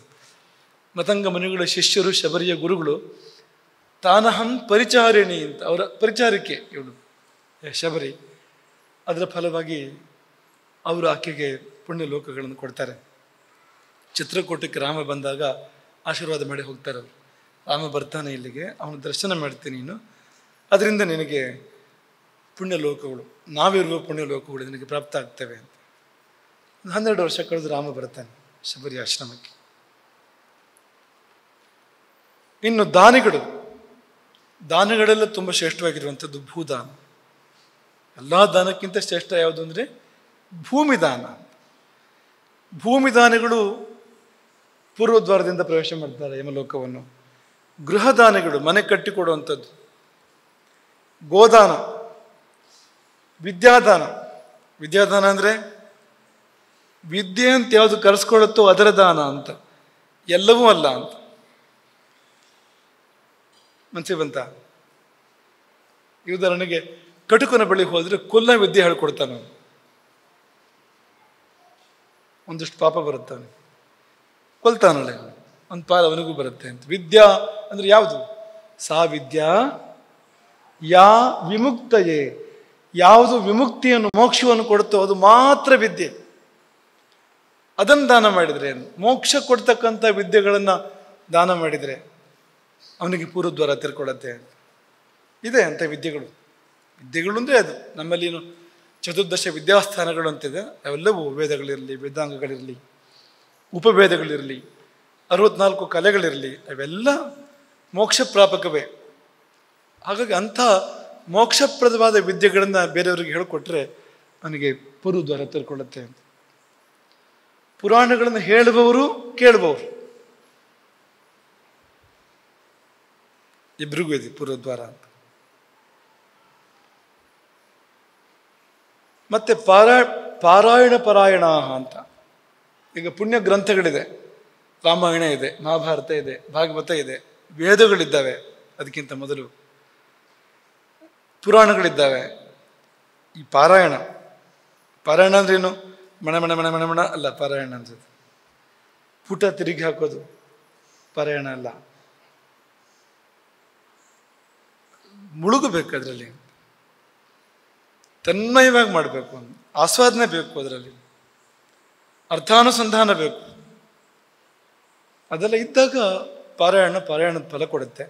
ಇಲ್ಲದೆ ಹೋದ್ರೆ ಒಂದಷ್ಟು ಸಮಯ ಹೋಯಿತು, ಅಷ್ಟೊತ್ತು ಕೂತ ಫಲ ಬರುತ್ತೆ. ಒಂದು ಒಳ್ಳೆಯ ಕೆಲಸಕ್ಕಾಗಿ ಅಷ್ಟೊತ್ತು ಕೂತ ಅನ್ನೋ ಫಲ ಬರುತ್ತೆ, ಮತ್ತು ಬೇರೆ ಯಾವ ಫಲವೂ ಬರೋದಿಲ್ಲ. ಹಾಗಾಗಿ ಪಾರಾಯಣ ಅಂದರೆ ಪುಟ ತಿರುಗಿಸಾಕೋದಲ್ಲ, ಗಂಟೆ ನೋಡೋದಲ್ಲ. ಸುಶೀಲರು, ಯಾರ ಶೀಲ ಚೆನ್ನಾಗಿದೆಯೋ ಅವರಿಗೆ ಪೂರ್ವದ್ವಾರ. ಶೀಲ ಅಂದರೆ ಸ್ವಭಾವ, ಶುದ್ಧ ಬುದ್ಧಿಗಳು, ಮನಸ್ಸು ಶುದ್ಧವಾಗಿದ್ದರೆ ಪೂರ್ವದ್ವಾರ. ಪಶ್ಚಿಮ ಮಾರ್ಗ. ಇನ್ನು ಇದೆಲ್ಲ ಪಶ್ಚಿಮ ಮಾರ್ಗ ಹೇಗಿದೆ ಅಂದರೆ, ನೋಡು ಪಶ್ಚಿಮ ಮಾರ್ಗ ಅಂತ ಶೀರ್ಷಿಕೆ ಸಿಕ್ಕಿದ್ರೆ ನೋಡು. ಇದಲ್ಲ, ಇದು ಅಲ್ಲ, ಇದು ಹೌದು, ಇದು ಹೌದು, ಯಾರಿಗೆ ಇದಲ್ಲ ಪಶ್ಚಿಮ ಮಾರ್ಗ ಅಂತಿದೆ ನೋಡಿ.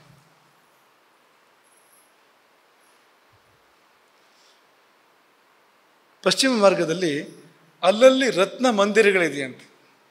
ಆ ದಾರಿಯಲ್ಲಿ ರತ್ನ ಭವನಗಳು ಅಲ್ಲಲ್ಲಿ ಇದ್ದಾವೆ ಅಂತ. ಇದೆಲ್ಲ ನಡುವೆ ಸರೋವರಗಳಿದ್ದಾವಂತೆ. ಇರ್ಲಿ ಬಿಡು ಪರವಾಗಿಲ್ಲ. ನಡುವೆ ಸರೋವರದಲ್ಲಿ ನೀರಿಲ್ಲವಂತೆ, ಅಮೃತ ಇದೆಯಂತೆ. ಅಮೃತ ತುಂಬಿದ ಸರೋವರಗಳು ಮಧ್ಯೆ ಇರುವಂಥ ಮಾರ್ಗ, ರತ್ನ ಭವನಗಳು ಮಧ್ಯೆ ಇರುವಂಥ ಮಾರ್ಗ, ವಿಶ್ರಾಂತಿಗೆ ರತ್ನ ಭವನಗಳು, ಪಾನೀಯಕ್ಕೆ ಅಮೃತ ಇರ್ತಕ್ಕಂಥ ಮಾರ್ಗ. ಅಲ್ಲಿ ಐರಾವತದ ಕುಲದಲ್ಲಿ ಹುಟ್ಟಿರ್ತಕ್ಕಂಥ ಆನೆಗಳಿದ್ದಾವೆ, ಅದನ್ನು ಏರಿ ಪ್ರಯಾಣ ಮಾಡ್ಬೋದು. ಉಚ್ಚೇಶ್ರವಸ್ಸಿನ ಕುಲದಲ್ಲಿ ಹುಟ್ಟಿರ್ತಕ್ಕಂಥ ಕುದುರೆಗಳಿದ್ದಾವೆ. ಅಂಥ ಮಾರ್ಗ ಅದು ಅಂತ. ಅದು ಯಾರಿಗೆ ಲಭ್ಯ ಅಂದರೆ, ಈಗ ತೋರಿಸು, ಆತ್ಮಪರ ಇದೆ. ಯಾರಿಗೆ ಲಭ್ಯ ಪಶ್ಚಿಮ ಮಾರ್ಗ ಅಂತಂದರೆ, ಮುಖ್ಯವಾಗಿ ವಿರಕ್ತರು, ಸಾಧಕರು, ಭಕ್ತರು, ಭಗವಂತನಿಗೆ ಯಾರು ಅಭಿಮುಖ ಆಗ್ತಾರೆ, ಈ ಜೀವನದಲ್ಲಿ ಭಗವಂತನ ಕಡೆ ಯಾರದ್ದು ಮುಖ ಮಾಡ್ತಾರೆ, ಅವರಿಗೆ ಪಶ್ಚಿಮ ಮಾರ್ಗ ಲಭ್ಯ ಆಗುತ್ತೆ. ಈ ಪೂರ್ವ ಪಶ್ಚಿಮ ಅಂತ ಅದನ್ನು ವಿಭಾಗ ಮಾಡುವಾಗ ಹೀಗೆ ಪೂರ್ವ, ಹೀಗೆ ಪಶ್ಚಿಮ ಅಂತ. ಪ್ರಾಣಾಯಾಮ ಮಾಡುವಾಗ ಪೂರ್ವ ಪಶ್ಚಿಮ ಅಂತ ಹೋಗ್ತಾರೆ. ಈಗ ಅಂತರ್ಮುಖವಾದ ಗತಿ ಇದೆಯಲ್ಲ, ಪಶ್ಚಿಮ ಗತಿ ಅದು. ಬಹಿರ್ಮುಖವಾದ ಗತಿ, ಪ್ರಪಂಚದ ಕಡೆಗಿರುವಂಥ ಗತಿ ಇದೆಯಲ್ಲ, ಅದು ಪೂರ್ವಮುಖವಾಗಿರುವಂಥ ಗತಿ ಇದು ಅಂತ ಹಾಗೆ ಅದನ್ನು ಹೇಳೋದುಂಟು. ಹಾಗಾಗಿ ಇದೆಲ್ಲ ಅಂಥದ್ದೇ. ಈ ಪಶ್ಚಿಮ ಮಾರ್ಗ ಮುಖ್ಯವಾಗಿ ವೈರಾಗ್ಯ ಸಾಧನೆ ಅಂಥದಕ್ಕೆ ಇರುವಂಥದ್ದು. ಆತ್ಮಪರರು, ಯಾರಿಗೆ ಆತ್ಮವೇ ಮುಖ್ಯ, ದೇಹ ಅಲ್ಲ, ಧನ ಅಲ್ಲ, ಕನಕ ಅಲ್ಲ, ವಸ್ತು ವೈಭವ ಅಲ್ಲ, ಆತ್ಮವೇ ಮುಖ್ಯ ಅಂಥವರು ಅಂತ. ಸಚ್ಚಾಸ್ತ್ರ ಪರಿಚಿಂತಕಾಹ, ಸಚ್ಚಾಸ್ತ್ರಗಳ ಚಿಂತಕರು ಅಂತ. ವೇದಾಂತ ಇದೆ, ಯೋಗ ಇದೆ, ಆಯುರ್ವೇದ ಇದೆ, ಅಥವಾ ಶಿಕ್ಷಾ ಇದೆ, ವ್ಯಾಕರಣ ಇದೆ, ಸಚ್ಚಾಸ್ತ್ರಗಳು ಅಂತ. ಸತ್ ಅಂದರೆ ಪರಮಾತ್ಮ, ಅಲ್ಲಿಗೆ ಕರ್ಕೊಂಡು ಹೋಗುವಂಥ ಶಾಸ್ತ್ರಗಳು ಅಂತ. ಅಲ್ಲಿಂದ ಬಂದಿರೋ ಅಂತ, ಅಲ್ಲಿಗೆ ಕರ್ಕೊಂಡು ಹೋಗುವಂಥ ಶಾಸ್ತ್ರಗಳು ಅಂತ. ಶಾಸ್ತ್ರ ಚಿಂತನೆ ಮಾಡಿದರೆ ಅದು ಮೋಕ್ಷಕ್ಕೆ ದಾರಿ ಮಾಡಿಕೊಡುತ್ತೆ ಅಂತ. మరి ವಿವರಗಳು ನಿಮ್ಮನ್ನೊಮ್ಮೆ ನೋಡೋಣ. ಚೆನ್ನಾಗಿ ಕೇಳ್ಕೊಳ್ಳಿ. ಮುಂದೆ ಹೇಳಿದ್ದನ್ನು ಗಾಯತ್ರಿ ಮಂತ್ರವನ್ನು ಜಪಿಸುವಂಥವ್ರು ಅಂತ. ಗಾಯತ್ರಿ ಮಂತ್ರವನ್ನು ಸರಿಯಾಗಿ ಜಪಿಸಿದರೆ ಅದು ಕರ್ಕೊಂಡು ಹೋಗುತ್ತೆ, ಪಶ್ಚಿಮ ಮಾರ್ಗಕ್ಕೆ ನಮ್ಮನ್ನು ಕರ್ಕೊಂಡು ಹೋಗುತ್ತೆ ಅಂತ, ನಮ್ಮ ಲೋಕಕ್ಕೆ ಅಂತ. ಯಾರ ಪ್ರಕೃತಿಗೆ ಹೊಂದತ್ತೆ ಗಾಯತ್ರಿ ಮಂತ್ರ ಅವರಿಗಿರುವಂಥದ್ದು ಇದು. ಹೊಂದದಿರುವವರು ಜಪಿಸಿದರೆ ಅಡ್ಡ ಪರಿಣಾಮಗಳಾಗತ್ತೆ. ಯಾರ ಪ್ರಕೃತಿಗೆ ಅದು ಹೊಂದೋದಿಲ್ಲ ಅವರು ಮಾಡ್ತಾರೆ, ನಾನು ಯಾಕೆ ಮಾಡಬಾರ್ದು ಅಂತ ಗಾಯತ್ರಿ ಮಂತ್ರ ಜಪ ಮಾಡಿದರೆ ಅಡ್ಡ ಪರಿಣಾಮಗಳಾಗ್ತವೆ, ಅದರಿಂದ ಒಳ್ಳೆಯದಾಗೋದಿಲ್ಲ.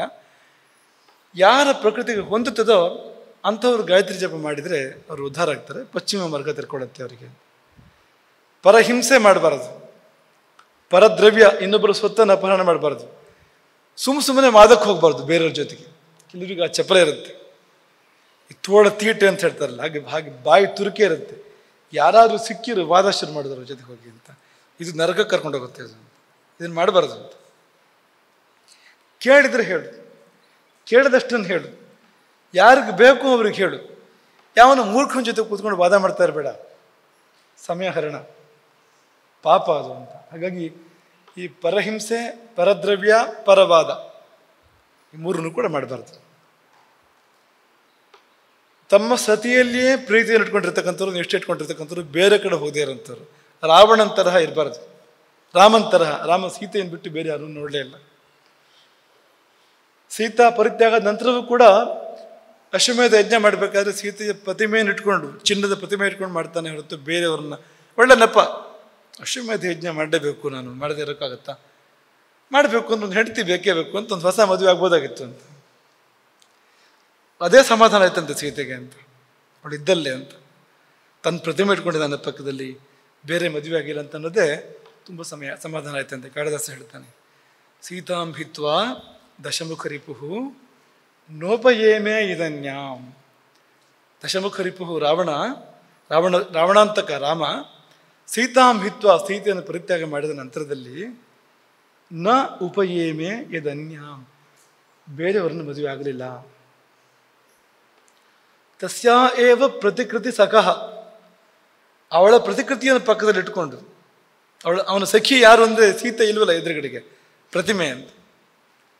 ತಸ್ಯಾ ಏವ ಪ್ರತಿಕೃತಿ ಸಖಃ ಯತ್ ಕ್ರತೂನ್ ಆಜಹಾರ, ಯಜ್ಞಗಳನ್ನು ಮಾಡ್ತಾನೆ ಪ್ರತಿಮೆ ಪಕ್ಕದಲ್ಲಿ ಇಟ್ಕೊಂಡು.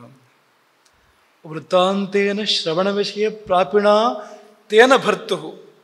ಆ ಸುದ್ದಿ ಅವಳು ಕಿವಿಗೆ ಮುಟ್ಟಿದಾಗ, ಸೀತೆಗೆ ಮುಟ್ಟಿದಾಗ ಅವಳಿಗೆ ಆ ಪರಿತ್ಯಾಗದ ದುಃಖವನ್ನು ಸಹಿಸುವಂತೆ ಆಯಿತು. ಸಹಿಸೋಕ್ಕೆ ಸಾಧ್ಯ ಇಲ್ಲ, ತುಂಬ ದುಃಖಕರ ಅದು. ಆದರೂ ಸಹಿಸೋಕ್ಕೆ ಹೇಗೆ ಸಾಧ್ಯ ಆಯಿತು ಅಂದರೆ ಈ ಸುದ್ದಿ ಕಿವಿಗೆ ಮುಟ್ಟಿದಾಗ ಸಮಾಧಾನ ಆಯಿತು ಆಕೆಗೆ ಅಂತ. ಸಂತರು ಸತ್ಪುರುಷರು ಈ ದಾರಿಯಲ್ಲಿ ಹೋಗ್ತಾರೆ, ಪಶ್ಚಿಮದ ಮಾರ್ಗದಲ್ಲಿ ಹೋಗ್ತಾರೆ.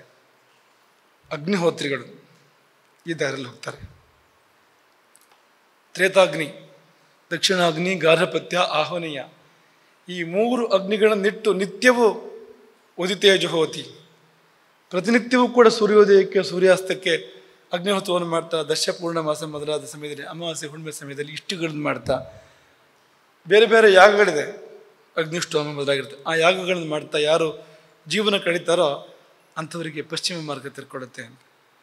ಅದೇ ನಿಮಗೆ ಕಡೆ ಸತಿ ಹೇಳಿದ್ವು ಅಲ್ವಾ, ಜಟಾಯುವಿಗೆ ರಾಮನ ವಾಣಿ, ಜಟಾಯುವಿನ ಕೊನೆ ಕ್ಷಣದಲ್ಲಿ. ಅದ್ಭುತ ಅದು ಆ ಸಂದರ್ಭ. ಅದು ದಶರಥನಿಗೆ ರಾಮ ಅಂತ್ಯಕ್ರಿಯೆ ಮಾಡಲಿಲ್ಲ, ಆದರೆ ಜಟಾಯುವಿಗೆ ಮಾಡ್ತಾನೆ. ಪಕ್ಷಿಗೆ ಎಂತ ಅಂತ್ಯಕ್ರಿಯೆ ಮಾಡೋದು? ಏನೂ ಇಲ್ಲ ನಿಜವಾಗಿ, ಆದರೆ ಮಾಡ್ತಾನೆ. ಯಾವ ಕ್ರಮದಲ್ಲಿ ಮಾಡ್ತಾನೆ ಅಂದರೆ ಮನುಷ್ಯರಿಗೆ ಮಾಡಿದಾಗ ಮಾಡ್ತಾನೆ. ಅದೇ ವಿಧಾನಗಳು. ಶಾಸ್ತ್ರದಲ್ಲಿ ಹೇಳಿರುವಂಥದ್ದಲ್ಲ, ಅವನೇ ಶಾಸ್ತ್ರ, ರಾಮನೇ. ಅವನನ್ನು ಕೇಳಬಾರ್ದು ಅದನ್ನು ಅಂತ, ಯಾಕೆಂದರೆ ಆ ಜೀವ ಅದಕ್ಕೆ ಯೋಗ್ಯ ಅಂತ, ಆ ಕಾರಣಕ್ಕೆ ಮಾಡ್ತಾ ಇರುವಂಥದ್ದು ಅಂತ. ಹಾಗಾಗಿ ಪಿತ್ರಿಯಂ ಜಜಾಪಹ, ಆ ಮಂತ್ರಗಳನ್ನು ಜಪಿಸ್ತಾನೆ. ಅಂದರೆ ಪಿತೃಲೋಕ ಪ್ರಾಪಕವಾಗಿರ್ತಕ್ಕಂಥ ಮಂತ್ರಗಳೇನಿದೆ ಆ ಮಂತ್ರಗಳನ್ನು ಜಪಿಸ್ತಾನೆ. ದಹನ ಮಾಡ್ತಾರೆ ಇಬ್ಬರು ಸೇರಿಕೊಂಡು, ರಾಮ ಲಕ್ಷ್ಮಣ ಇಬ್ಬರು ಸೇರಿಕೊಂಡು ದಹನ ಮಾಡ್ತಾರೆ. ಪಿಂಡ ತರ್ಪಣೆಗಳನ್ನು ಕೊಡ್ತಾರೆ ಜಟಾಯುವಿಗೆ. ಇದೆಲ್ಲ ಪಕ್ಷಿಗಳಿಗೆ ಹೇಳಿದ್ದಲ್ಲ, ಶಾಸ್ತ್ರಗಳಲ್ಲಿ ಪಕ್ಷಿಗಳಿಗೆ ಹೇಳಿಲ್ಲ ಇದನ್ನೆಲ್ಲ ಅಂತ. ರಾಮ ಮಾಡಿದ್ದಾನೆ ಇದನ್ನು ಅಂತ. ಯಾಕೆಂದರೆ ಆ ಜೀವ ಸುಮ್ಮನೆ ಹಕ್ಕಿ ಅಲ್ಲ, ಅದು ಯಾವ ಮನುಷ್ಯನಿಗೂ ಕಡಿಮೆ ಇಲ್ಲ ಆ ಜೀವ ಅಂತ, ಆ ಕಾರಣಕ್ಕೆ ಅಂತ. ಇಷ್ಟೆಲ್ಲ ಮಾಡಿ ಕೊನೆಯಲ್ಲಿ ವಧುದೈಹಿಕ ಕ್ರಿಯೆ, ಉತ್ತರ ಕ್ರಿಯೆ ಮಾಡಿದ ಮಾತ್ರ ಅಲ್ಲ, ಕೊನೆಯಲ್ಲೊಂದು ವಾಣಿ ಒಂದು ಅಂತ. ಆ ವಾಣಿ ಏನು ಅಂದರೆ ಅದ್ಭುತವಾಗಿರುವಂಥ ವಾಣಿ ಅದು. ಯಾಗತಿರಿ ಯಜ್ಞಶೀಲಾನ, ಯಜ್ಞಶೀಲರಿಗೆ ಯಾವ ಗತಿ ಪ್ರಾಪ್ತ ಆಗ್ತದೋ ಆ ಗತಿ ನಿನಗೆ ಪ್ರಾಪ್ತ ಆಗಲಿ. ಯಜ್ಞಶೀಲರು ಅಂದರೆ ಈಗ ಸೋಮಯಾಗವೋ ಅಥವಾ ಮತ್ತೊಂದು ಬೇರೆ ಬೇರೆ ಯಾಗಗಳಿದೆ. ಈ ಯಾಗಗಳನ್ನು ಮಾಡಿದ್ರೆ ಸ್ವಭಾವ ಅವರಿಗೆ ಅಂತ ಮಾಡ್ತಾನೆ ಇರ್ತಾರೆ. ಒಂದಾದ ಮೇಲೊಂದು ಯಜ್ಞಗಳನ್ನ ಯಾರು ಮಾಡ್ತಾನೆ ಇರ್ತಾರೋ ಸ್ವಭಾವ ಸಹಜವಾಗಿ, ಯಾರೂ ಬಂದು ಹೇಳಬೇಕಾಗಿಲ್ಲ ಈ ಯಜ್ಞ ಮಾಡಿ ಈ ಯಜ್ಞ ಮಾಡಿ ಅಂತ. ಯಜ್ಞ ಮಾಡೋದವರ ಅವ್ರ ಅಭ್ಯಾಸ ಅಂತ.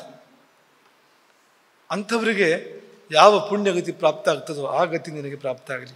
ಹಾಗೆಯೇ ಆಹಿತಾಗ್ನೇಶ್ಚ ಯಾಗತಿ, ಅಗ್ನ್ಯಾಧಾನ ಮಾಡಿ ಅಗ್ನಿಯನ್ನಿಟ್ಟು ಯಾರು ಅಗ್ನಿಹೋತ್ರವನ್ನು ನಡೆಸ್ತಾರೋ ಅಂಥವ್ರಿಗೂ ಯಾವ ಗತಿ ಸಿಗ್ತದೋ ಆ ಗತಿ ನಿನಗೆ ಪ್ರಾಪ್ತ ಆಗಲಿ ಅನ್ನುವಾಗ ಅಗ್ನಿಹೋತ್ರದ ಯೋಗ್ಯತೆ ಏನು?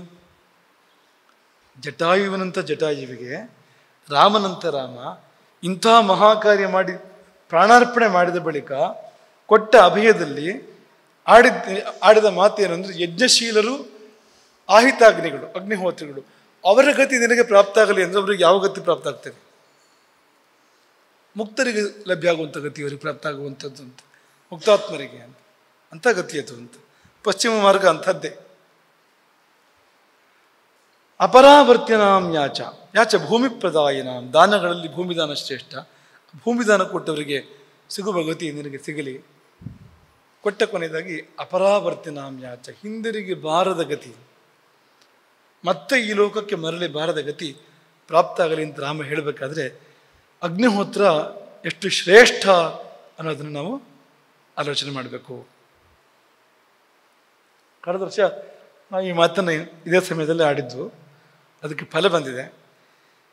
ಈ ವರ್ಷ ನಮ್ಮಲ್ಲಿಯೇ ನಮ್ಮ ಅಶೋಕಿ ಶಿವಗುರುಕುಲದಲ್ಲಿ ಮಂಜುನಾಥ ಭಟ್ರು ಅಗ್ನಿಹೋತ್ರವನ್ನು ಇಡ್ತಾ ಇದ್ದಾರೆ. ಅಗ್ನಿಯಾಧಾನವನ್ನು ಅತಿ ಶೀಘ್ರದಲ್ಲಿ ಅವರು ಮಾಡ್ತಾ ಇದ್ದಾರೆ. ಇಲ್ಲಿಯೇ ಅಗ್ನಿಹೋತ್ರ ಬರುತ್ತೆ ಅಂತ. ನಮ್ಮ ಮಧ್ಯದಲ್ಲಿ ನಾವೊಬ್ಬರು ಅಗ್ನಿಹೋತ್ರಗಳನ್ನ ಅಗ್ನಿಯಾಧಾನ ಮಾಡಿದವ್ರನ್ನ ಕಾಣ್ತೇವೆ. ಇಲ್ಲಿ ಯಜ್ಞಗಳು ನಡೀತವೆ ಮುಂದೆ ಬರುವ ದಿನಗಳಲ್ಲಿ. ನೀವೆಲ್ಲ ತುಂಬ ಪುಣ್ಯಾತ್ಮರು. ನಿಮ್ಗೆ ಆ ಗಾಳಿ ಬೀಸುತ್ತಲ್ಲ ಅಗ್ನಿಹೋತ್ರದ, ಅದೇ ಪುಣ್ಯ ಅಂತ. ತುಂಬ ಪುಣ್ಯ, ತುಂಬ ಪುಣ್ಯ ಅಂತ. ಅಗ್ನಿಹೋತ್ರಕ್ಕೆ ಅಂಥ ಪುಣ್ಯ ಇರಬೇಕಾದ್ರೆ ಅದಕ್ಕೆ ನಾವು ಯಾವ ರೀತಿ ಸೇವೆ ಮಾಡಿದ್ರು ಕೂಡ ತುಂಬ ಪುಣ್ಯ ಬರುತ್ತೆ ಅದರಿಂದ ಅಂತ. ಬೇಡ, ಪರಿಸರ ಕೂಡ ತುಂಬ ಪುಣ್ಯಪ್ರದ ಅಂತ. ಅಗ್ನಿಹೋತ್ರ ಇರತಕ್ಕಂಥ ಪ್ರದೇಶ ಕೂಡ ತುಂಬ ಪುಣ್ಯಪ್ರದ ಅಂತ. ಹಾಗೆ ಅಗ್ನಿಹೋತ್ರಗಳಿಗೆ ಪಶ್ಚಿಮ ಮಾರ್ಗ, ವೇದ ಪಾಠಕರಿಗೆ ಪಶ್ಚಿಮ ಮಾರ್ಗ, ಬ್ರಹ್ಮಚಾರಿಗಳಿಗೆ, ಬ್ರಹ್ಮಚರ್ಯ ವ್ರತಧಾರಿಗಳಿಗೆ, ಜೀವಮಾನ ಇಡೀ ಯಾರು ನೈಷ್ಠಿಕ ಬ್ರಹ್ಮಚರ್ಯ ವ್ರತವನ್ನು ಇಟ್ಕೊಳ್ತಾರೋ ಅಂಥವರಿಗೆ ಪಶ್ಚಿಮ ಮಾರ್ಗ, ಶ್ರೀಪಾದಪರಾಯಣರು ಗುರುವಿನ ಶ್ರೀಚರಣವನ್ನು ಗಟ್ಟಿಯಾಗಿ ಆಶ್ರಯಿಸಿರ್ತಕ್ಕಂಥವ್ರು ಪಶ್ಚಿಮ ಮಾರ್ಗದಲ್ಲಿ ಹೋಗ್ತಾರೆ. ಸನ್ಯಾಸಿಗಳು ಸನ್ಯಾಸ ದೀಕ್ಷೆಯನ್ನೇ ಕೈಗೊಂಡು ಸನ್ಯಾಸ ವ್ರತದಲ್ಲಿ ಯಾರು ಇರ್ತಾರೋ, ಸನ್ಯಾಸ ಆಶ್ರಮದಲ್ಲಿ ಯಾರು ಇರ್ತಾರೋ ಅವರಿಗೂ ಇದೇ ಮಾರ್ಗ. ಅವರು ಎಂಥವ್ರು ಸಮಲೋಷ್ಟಾಶ್ಮ ಕಾಂಚನರು. ಮಣ್ಣಿನ ಮುದ್ದೆಯೂ ಒಂದೇ, ಕಲ್ಲು ಒಂದೇ, ಚಿನ್ನವೂ ಒಂದೇ, ಎಲ್ಲ ಒಂದೇ ಅಂತ. ಸರ್ವಂ ಬ್ರಹ್ಮಮಯಂ ರೇರೆ ಅಂತ ಅನ್ನುವಂಥವರು ಅಂಥವರು. ಜ್ಞಾನ ವೈರಾಗ್ಯ ಸಂಪನ್ನರು, ಇದೆಲ್ಲ ಅವರಿಗೆ ಸಲ್ಲುವಂಥದ್ದು. ಜ್ಞಾನ ವೈರಾಗ್ಯ ಎರಡು ಇರ್ತಕ್ಕಂಥವ್ರು, ಎಲ್ಲರ ಶ್ರೇಯಸ್ಸನ್ನು ಬಯಸುವಂಥವ್ರು. ಸನ್ಯಾಸದಲ್ಲಿ ಇದು ಕೂಡ ಬರುತ್ತೆ. ಸನ್ಯಾಸ ಸ್ವೀಕಾರ ಮಾಡುವಾಗ ಅಭಯಂ ಸರ್ವಭೂತೇಭ್ಯ, ಅದು ಎಲ್ಲ ಭೂತಗಳಿಗೂ ಅಭಯ ಕೊಟ್ಟು ಸನ್ಯಾಸ. ನನ್ನಿಂದ ಯಾರಿಗೂ ಭಯ ಇಲ್ಲ, ನನ್ನಿಂದ ಯಾರಿಗೂ ಆತಂಕ ಇಲ್ಲ, ಆಪತ್ತಿಲ್ಲ ಅಂತ ಆ ರೀತಿ ಅಭಯ ಕೊಟ್ಟ ಮೇಲೆ ಸನ್ಯಾಸ ಸ್ವೀಕಾರ ಮಾಡುವಂಥದ್ದು. ಸರ್ವಭೂತ ಹಿತದಲ್ಲಿ ನಿರತರು ಇವರೆಲ್ಲ ಪಶ್ಚಿಮ ಮಾರ್ಗದಲ್ಲಿ ಹೋಗ್ತಾರೆ. ಶಿವವು ವ್ರತಿಗಳು, ವಿಷ್ಣು ವ್ರತಿಗಳು. ಇಲ್ಲಿ ಶೈವ ವೈಷ್ಣವ ಅಂತ ಇಲ್ಲಿ ಜಗಳ ಮಾಡ್ಕೋತಾ ಇರಲಿ, ಅಲ್ಲಿ ಒಂದೇ ದಾರಿ. ಆಮೇಲೆ ಆ ವ್ರತ ಧಾರಣೆ ಮಾಡಿದವರು, ಶಿವವ್ರತ ವೈಷ್ಣವ ವ್ರತ ಧಾರಣೆ ಮಾಡಿರ್ತಕ್ಕಂಥವ್ರಿಗೆ ಪಶ್ಚಿಮ ಮಾರ್ಗ. ಕರ್ಮಬ್ರಹ್ಮ ಸಮರ್ಪಕರು ಅಂತ ಕರ್ಮಯೋಗಿಗಳು. ಏನಾಗಂದ್ರೆ ಕರ್ಮಬ್ರಹ್ಮ ಸಮರ್ಪಕರು ಅಂದರೆ ಹೌದು, ನಾವು ಮಾಡುವ ಪ್ರತಿಯೊಂದು ಕರ್ಮವನ್ನು ಪರಮಾತ್ಮನಿಗೆ ಸಮರ್ಪಣೆ ಮಾಡುವಂಥದ್ದು. ಎದ್ದೆ ಬೆಳಗ್ಗೆ, ನಿದ್ದೆಯನ್ನು ಭಗವಂತನಿಗೆ ಸಮರ್ಪಣೆ ಮಾಡುವಂಥದ್ದು ಮನಸ್ಸಿನಿಂದಲೇ. ಆ ಎಚ್ಚರ ಆಯ್ತಲ್ವಾ, ಆ ಎಚ್ಚರವನ್ನು ಪರಮಾತ್ಮನಿಗೆ ಸಮರ್ಪಣೆ ಮಾಡುವಂಥದ್ದು. ಸ್ನಾನ ಮಾಡಿದೆ, ಶುದ್ಧಿಯನ್ನು ಪರಮಾತ್ಮನಿಗೆ ಸಮರ್ಪಣೆ ಮಾಡುವಂಥದ್ದು. ಪೂಜೆ ಮಾಡಿದ್ರಂತೂ ಪರಮಾತ್ಮನಿಗೆ ಸಮರ್ಪಣೆ ಮಾಡುವಂಥದ್ದು. ಪೂಜೆಯೋ ಸಂಧ್ಯಾ ವಂದನೆಯೋ ಅಲ್ಲಿಗೆ ಸಲ್ಲಬೇಕು, ಅದು ಹೇಗಿದ್ರು ಅದು. ಊಟ ಮಾಡಿದೆ, ತಿಂಡಿ ತಿಂದೆ, ಅಲ್ಲಿಗೆ ಸಮರ್ಪಣೆ ಮಾಡುವಂಥದ್ದು. ಒಂದು ತುತ್ತು ಕೂಡ ಪರಮಾತ್ಮನಿಗೆ ಸಮರ್ಪಣೆ ಮಾಡುವಂಥದ್ದು. ಏತನ ಮಧ್ಯೆ ಯಾವ ಯಾವ ಕರ್ಮಗಳನ್ನು ನಾವು ಮಾಡ್ತೇವೋ ಆ ಎಲ್ಲ ಕರ್ಮಗಳನ್ನು ಯಾರು ಪರಮಾತ್ಮನಿಗೆ ಸಮರ್ಪಣೆ ಮಾಡ್ತಾನೋ ಅವನಿಗೆ ಬೇರೆ ಏನೂ ಬೇಕಾಗೋದೇ ಇಲ್ಲ. ಪಶ್ಚಿಮ ಮಾರ್ಗ ತೆರ್ಕೊಳ್ಳುತ್ತೆ ಅಂತ. ಆದರೆ ಈ ಕರ್ಮಯೋಗಿಗಳು ಅಂದರೆ ಯಾವುದಾದಕ್ಕೂ ಕರ್ಮಯೋಗಿಗಳು ಅಂತ ಹೇಳ್ತಾರೆ. ಅವನು ಸಾಫ್ಟ್ವೇರ್ ಇಂಜಿನಿಯರ್, ಅವನು ಕಂಪ್ಯೂಟರ್ ಕೆಲಸ ಮಾಡ್ತಾ ಇದ್ದಾನೆ, ತನ್ನ ಕೆಲಸ ತಾನು ಚೆನ್ನಾಗಿ ಮಾಡ್ತಾನೆ, ಕಂಪ್ನಿಯಲ್ಲಿ ಒಳ್ಳೆ ಅವನಿಗೆ ಅವಾರ್ಡೆಲ್ಲ ಬಂದಿದೆ. ಅಲ್ಲಿ ಅವನು ಕರ್ಮಯೋಗಿ ಅಂತ ಅನ್ಕೋಬೇಡಿ, ಅದನ್ನು ಹೇಳ್ತಾ ಇಲ್ಲ. ಯಾವುದನ್ನು ಮಾಡೋದಕ್ಕೆ ಶಾಸ್ತ್ರಗಳು ಹೇಳಿದಾವೆ ವಿಹಿತ ಕರ್ಮಗಳು ಅಂತ. ಆ ವಿಹಿತ ಕರ್ಮಗಳನ್ನು ಮಾಡಬೇಕು, ಅದನ್ನು ಮಾಡುವಂತೆ ಮಾಡಬೇಕು, ಪರಮಾತ್ಮನಿಗೆ ಅದನ್ನು ಸಮರ್ಪಣೆ ಮಾಡಬೇಕು. ಇದನ್ನು ನಾವು ಗಮನದಲ್ಲಿ ಇಟ್ಕೋಬೇಕು ಅಂತ. ಏನನ್ನೇ ಮಾಡಿದರೂ ಪರಮಾತ್ಮನಿಗೆ ಸಮರ್ಪಣೆ ಮಾಡಬೇಕು, ಅದಕ್ಕೊಂದು ಒಳ್ಳೆ ಫಲ ಇದ್ದೇ ಇದೆ, ಸಂಶಯವೇ ಇಲ್ಲ. ಆದರೆ ಈ ಆ ಕರ್ಮ ಇದೆಯಲ್ಲ, ಭಗವತ್ ಸಮರ್ಪಣೆಗೆ ಯೋಗ್ಯವಾಗಿದ್ದರೆ ಹೆಚ್ಚಿಗೆ ಫಲ ಬರುತ್ತೆ ನಿಮಗೆ. ಈಗ ನೈವೇದ್ಯ ಅಂತ ಅಂದ್ಕೊಳ್ಳಿ, ನೀವು ಏನು ತಿಂತೀರೋ ಭಗವಂತನ ಸಮರ್ಪಣೆ ಮಾಡ್ತೀವಿ, ಒಳ್ಳೆ ಫಲವೇ ಇದೆ. ತಿನ್ನಬಾರದನ್ನು ತಿಂದು ಭಗವಂತನ ಸಮರ್ಪಣೆ ಮಾಡಿದರೆ ಪೂರ್ತಿ ಸರಿ ಹೋಗಲಿಲ್ಲ. ಸಮರ್ಪಣೆ ಮಾಡಿದ ಸರಿ, ಅದು ತಿನ್ನಬಾರದನ್ನು ಯಾಕೆ ತಿಂದೆ ನೀನು, ಅಲ್ಲಿ ದೋಷ ಇದೆ. ಅದೇ ತಿನ್ನಬೇಕಾದ್ದನ್ನೇ ತಿಂದು ಭಗವಂತನ ಸಮರ್ಪಣೆ ಮಾಡಿಬಿಟ್ರೆ ಮುಗಿದೋಯ್ತು ಅಂತ, ಅದ್ಭುತ ಆಯಿತು ಅದು ಅಂತ. ಹಾಗಾಗಿ ಕರ್ಮಗಳನ್ನು ಹೇಗೆ ಮಾಡಬೇಕು ಅಂದರೆ ಅದು ಪರಮಾತ್ಮನಿಗೆ ಸಮರ್ಪಣೆ ಮಾಡೋಕ್ಕೆ ಯೋಗ್ಯವಾಗಿರಬೇಕು ಅಂತ. ಅಂಥ ಕರ್ಮಗಳನ್ನೇ ಮಾಡಬೇಕು. ಆಹಾರಾರ್ಥಂ ಅಷ್ಟೇ ಅಷ್ಟೇ ಅಷ್ಟೇ ಆಹಾರಾರ್ಥಂ ಕರ್ಮ ಕುರ್ಯಾತ್ ಅನಿಂದ್ಯಂ. ನಿಂದ್ಯವಲ್ಲದ ಕರ್ಮವನ್ನು ಮಾಡು, ಹೊಟ್ಟೆಪಾಟಿಗಾಗಿ ಅಂತ. ಕರ್ಮದಿಂದ ಆಹಾರ, ನಿಂದ್ಯವಲ್ಲದ ಕರ್ಮದಿಂದ ಅಂದರೆ ಶುಭ ಕರ್ಮದಿಂದ. ನೀವು ಮಾಡ್ತಕ್ಕಂಥ ವೃತ್ತಿ ಇದೆಯಲ್ಲ, ಕರ್ಮ ಅಂದ್ರೇನು, ನೀನು ಜೀವನೋಪಾಯ ಇದೆಯಲ್ಲ, ಅದು ನಿಂದ್ಯವಾಗಿರಬಾರ್ದು ಅಂತ. ಕೆಟ್ಟ ಕೆಲಸ ಮಾಡಿ ಹೊಟ್ಟೆ ಹೊರ್ಕೊಳ್ಬೇಡ. ಕಡಿಮೆ ಬಂದರೂ ಪರವಾಗಿಲ್ಲ, ಸಂಪಾದನೆ ಕಡಿಮೆ ಆದರೂ ಪರವಾಗಿಲ್ಲ, ಶುಭ ಕರ್ಮ ಮಾಡು, ಒಳ್ಳೆ ಕರ್ಮ ಮಾಡು ಅಂತ. ಹಾಗಾಗಿ ಆಹಾರಾರ್ಥಂ ಕರ್ಮ ಕುರ್ಯಾದ ನಿಂದ್ಯಂ, ಶುಭ ಕರ್ಮದಿಂದ, ನಿಂದ್ಯವಲ್ಲದ ಕರ್ಮದಿಂದ ಆಹಾರವನ್ನು ಸಂಪಾದನೆ ಮಾಡು. ಆಹಾರದಿಂದ ಪ್ರಾಣ ಸಂರಕ್ಷಣೆ, ಊಟ ಮಾಡಿ ಪ್ರಾಣ ಉಳಿಸ್ಕೊ. ಪ್ರಾಣ ಉಳಿಸ್ಕೊಳ್ಳೋಕೆ ಎಷ್ಟು ಬೇಕೋ ಅಷ್ಟೇ ಊಟ ಮಾಡು. ಹೆಚ್ಚು ಊಟ ಮಾಡಿದರೆ ಪ್ರಾಣ ಉಳಿಯೋದಿಲ್ಲ, ಪ್ರಾಣ ಅಳಿಯೋಕ್ಕೆ ಕಾರಣ ಆಗುತ್ತದು. ಪ್ರಾಣಕ್ಕೆ ಎಷ್ಟು ಬೇಕೋ ಅಷ್ಟು ಊಟ ಮಾಡಿದರೆ, ಪ್ರಾಣಾಗ್ನಿಹೋತ್ರ ಅಂತ ಹೆಸರು ಊಟಕ್ಕೆ, ಪ್ರಾಣಕ್ಕೆ ಎಷ್ಟು ಬೇಕೋ ಅಷ್ಟು ಊಟ ಮಾಡಿದರೆ ಅದನ್ನು ನಿಂಗೆ ಒಳ್ಳೇದು ಮಾಡುತ್ತೆ ನಿಂಗೆ. ಅದು ಬಿಟ್ಟು ಜಾಸ್ತಿ ಊಟ ಮಾಡಿದರೆ ಅದು ಒಳ್ಳೇದು ಮಾಡೋದಿಲ್ಲ. ಹಾಗಾಗಿ ಕುರ್ಯಾದ ಆಹಾರಂ ಪ್ರಾಣ ಸಂರಕ್ಷಣಾರ್ಥಂ ಅಂದರೆ ಒಳ್ಳೆಯ ಕೆಲಸದಿಂದ ಆಹಾರ, ಆಹಾರದಿಂದ ಪ್ರಾಣ ಸಂರಕ್ಷಣೆ, ಪ್ರಾಣ ಸಂರಕ್ಷಣೆಯಿಂದ ತತ್ವ ಜಿಜ್ಞಾಸೆ, ತತ್ವವನ್ನು ತಿಳಿಯುವ ಪ್ರಯತ್ನ. ಯಾಕೆ ನಾವು ಬದುಕಬೇಕು, ಯಾಕೆ ಪ್ರಾಣ ಉಳಿಸ್ಕೋಬೇಕು ಅಂದರೆ ಪರಮಾತ್ಮನ ತಿಳ್ಕೋಬೇಕು, ತತ್ವವನ್ನು ತಿಳ್ಕೊಳ್ಬೇಕು. ಅದಕ್ಕೋಸ್ಕರವಾಗಿ ತಿಳ್ಕೊಂಡ್ರೆ ಏನಾಗುತ್ತೆ, ಅದರಿಂದ ಏನು, ತತ್ವಜ್ಞಾನದಿಂದ ಏನು, ಏನ ಭೂಯು ನ ದುಃಖ, ಮತ್ತೆ ದುಃಖ ಬರೋದಿಲ್ಲ. ಒಂದ್ಸಾರಿ ತತ್ವಜ್ಞಾನ ಬಂತು ಅಂದರೆ ಮತ್ತೆ ದುಃಖ ಇಲ್ಲ. ಸರಣಿ ಇದು. ಶುಭ ಕರ್ಮ, ಅದರಿಂದ ಆಹಾರ, ಆಹಾರದಿಂದ ಪ್ರಾಣ ಸಂರಕ್ಷಣೆ, ಆ ಪ್ರಾಣ ಸಂರಕ್ಷಣೆಯಲ್ಲಿ ಉಳ್ಕೊಂಡಿರೋದು ನಾವು ಜೀವನ. ಅದರ ಮೂಲಕವಾಗಿ ತತ್ವಜಿಜ್ಞಾಸೆಯಿಂದ ತತ್ವಜ್ಞಾನ, ಅದರ ಮೂಲಕ ಮೋಕ್ಷ ಅಂತ, ಮತ್ತೆ ದುಃಖ ಇಲ್ಲ ಅಂತ.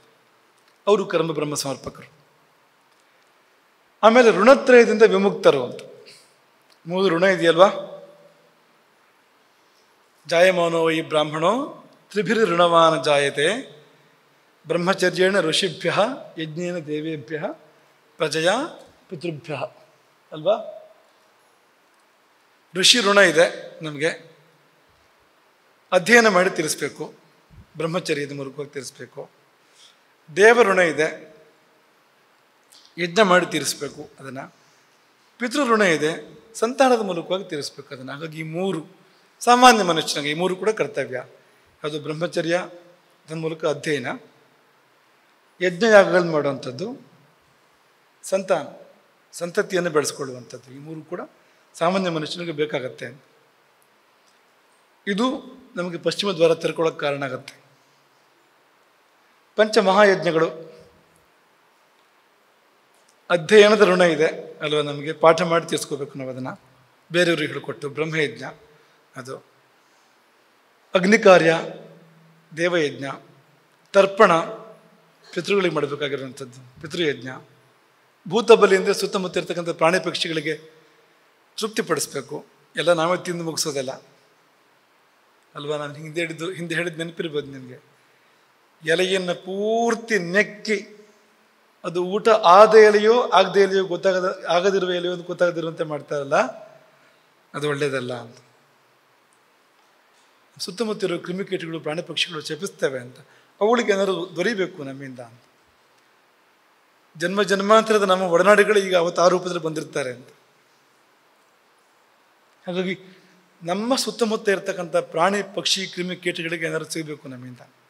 ಅದು ಭೂತಯಜ್ಞ. ಅದು ಭೂತಯಜ್ಞ, ಬಲಿಯಜ್ಞ ಅಲ್ಲ, ಭೂತಯಜ್ಞ ಅಂತ ಆಗಬೇಕು. ಅದು ಗಮನಿಸೋದು. ಕೊನೆಯಲ್ಲಿ ಅತಿಥಿ ಸತ್ಕಾರ, ಅದು ಮನುಷ್ಯ ಯಜ್ಞ. ಶ್ರಾದ್ದ ಮಾಡೋವಂಥವ್ರು ಯಾವಾಗಲೂ ಶ್ರಾದ್ದ ಮಾಡಿದ್ರೆ, ತಪ್ಪದೆ ಶ್ರಾದ್ದ ಮಾಡ್ತಾ ಇದ್ರೆ ಪಶ್ಚಿಮ ಮಾರ್ಗ ತೆರೆಯುತ್ತೆ ಅಂತ. ಶ್ರಾದ್ದ ಒಂದನ್ನು ಸರಿ ಮಾಡ್ತಾ ಇದ್ರೆ ಪಿತೃಗಳು ಉದ್ಧಾರ ಆಗ್ತಾರೆ, ಇವನು ಉದ್ಧಾರ ಆಗ್ತಾನೆ. ಅದೇ ಇವತ್ತು ಇಲ್ಲವಾಗಿ ಹೋಗಿದೆ. ಶ್ರಾದ್ದ ಮಾಡೋರೇ ತುಂಬ ಕಡಿಮೆ ಆಗಿದ್ದಾರೆ, ಶ್ರಾದ್ದ ಮಾಡೋರೇ ಇಲ್ಲ. ಮತ್ತು ತುಂಬ ಮಡಿಯಲ್ಲಿ ಮಾಡಬೇಕು, ಅದನ್ನು ನಿಯಮಗಳನ್ನು ಪಾಲನೆ ಮಾಡಬೇಕು. ಏನಿಲ್ಲ, ಶ್ರಾದ್ದವೇ ನಾಶ ಇವತ್ತು ಅಂತ ಕಾಲ ಬಂದ್ಬಿಟ್ಟಿದೆ, ನಡೀತಾನೆ ಇಲ್ಲ. ಅದಾಗದಿದ್ರೆ ಮುಂದೆ ಒಳ್ಳೇದಾಗೋದಿಲ್ಲ, ಮುಂದೆ ಕೇಡಾಗ್ತಾ ಹೋಗುತ್ತೆ ಅದಾಗದಿದ್ರೆ. ಸಕಾಲದಲ್ಲಿ ಸಂಧ್ಯೆಯನ್ನು ಆಚರಿಸೋರು ಎಲ್ರಿಗೂ ಬಂತು. ಸಂಧ್ಯಾ ವಂದನೆ ಮಾಡೋರು ಸಂಧ್ಯಾ ವಂದನೆ ಮಾಡ್ತಾರೆ. ಆದರೆ ಎಲ್ಲ ಜೀವಗಳು ಸಂಧ್ಯಾಕಾಲ ಬಂದಾಗ ಧ್ಯಾನ ಮಾಡಬೇಕು.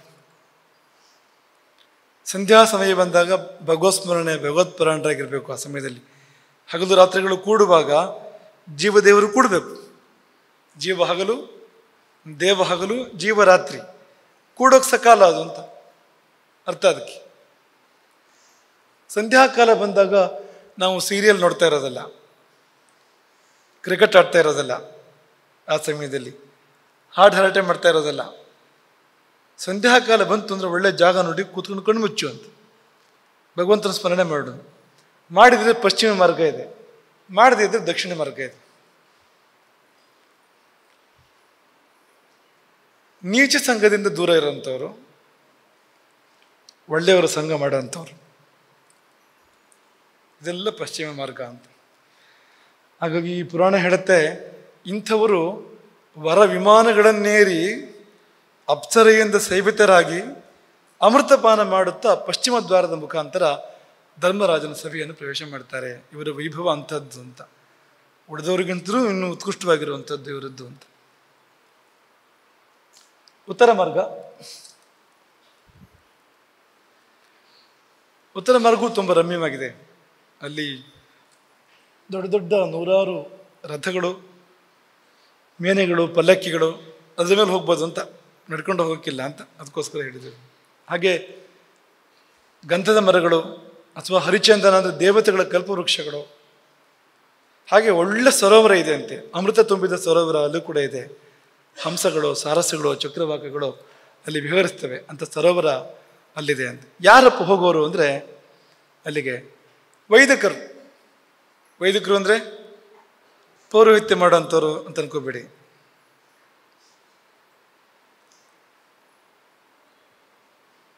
ಆಧಾರದ ಕಲ್ತ್ಕೊಂಡು ತಪ್ಪಾಗಿ ಏನನ್ನು ಮಾಡಿಸ್ತಾ ಅರ್ಹತೆ ಇಲ್ಲದಿದ್ರು ದಕ್ಷಿಣೆಯನ್ನು ಅಥವಾ ದಾನಗಳನ್ನು ಸ್ವೀಕಾರ ಮಾಡ್ತಾ ಇದ್ರೆ ಅವನು ಖಂಡಿತವಾಗಿಯೂ ಅವನು ಉತ್ತಮ ಗತಿಯನ್ನು ಹೊಂದೋದಿಲ್ಲ. ವೈದಿಕರು ಅಂದರೆ ವೇದಾಧ್ಯಯನ ಮಾಡಿರಬೇಕು, ವೇದ ಬೋಧಿತವಾದ ಮಾರ್ಗದಲ್ಲಿ ಬದುಕಬೇಕು ಅವನು ಅಂತ. ವೇದಗಳನ್ನೇ ಉಸಿರಾಗಿಟ್ಕೊಳ್ಬೇಕು, ವೇದಗಳು ತೋರಿಸಿದ ದಾರಿಯಲ್ಲಿ ಬದುಕಬೇಕು ಅಂತ ಅವನು ವೈದಿಕ ಅಂತ. ಹೊರತು ಪೌರೋಹಿತ್ಯ ಮಾಡಿದ ಮಾತ್ರಕ್ಕೆ ಅವನು ವೈದಿಕ ಅಂತ ಆಗೋದಿಲ್ಲ ಅಂತ. ಪೌರೋಹಿತ್ಯ ಮಾಡಬೇಕು, ಪೌರೋಹಿತ್ಯ ನಡೀತಿದ್ರೆ ಧರ್ಮಕರ್ಮಗಳು ನಡೆಯೋತೆಗೆ ನಡಿಬೇಕು ಪೌರೋಹಿತ್ಯ, ಆದರೆ ಯೋಗ್ಯತೆ ಇಟ್ಕೊಳ್ಬೇಕು ಜೊತೆಯಲ್ಲಿ ಅಂತ. ವೈದಿಕರು ಅಭ್ಯಾಗತ ಪೂಜಕರು. ಅಭ್ಯಾಗತ ಪೂಜಕರು ಅಂದರೆ ಯಾರು? ಅತಿಥಿ ಬೇರೆ, ಅಭ್ಯಾಗತ ಬೇರೆ. ಕಳೆದ ಸರಿ ಹೇಳಿದ್ವು ಅಲ್ವಾ, ಅತಿಥಿ ಅಂದರೆ ನಿರೀಕ್ಷೆ ಇಲ್ಲದೆ ಬರ್ತಾರೆ, ಅವರು ಅತಿಥಿಗಳು.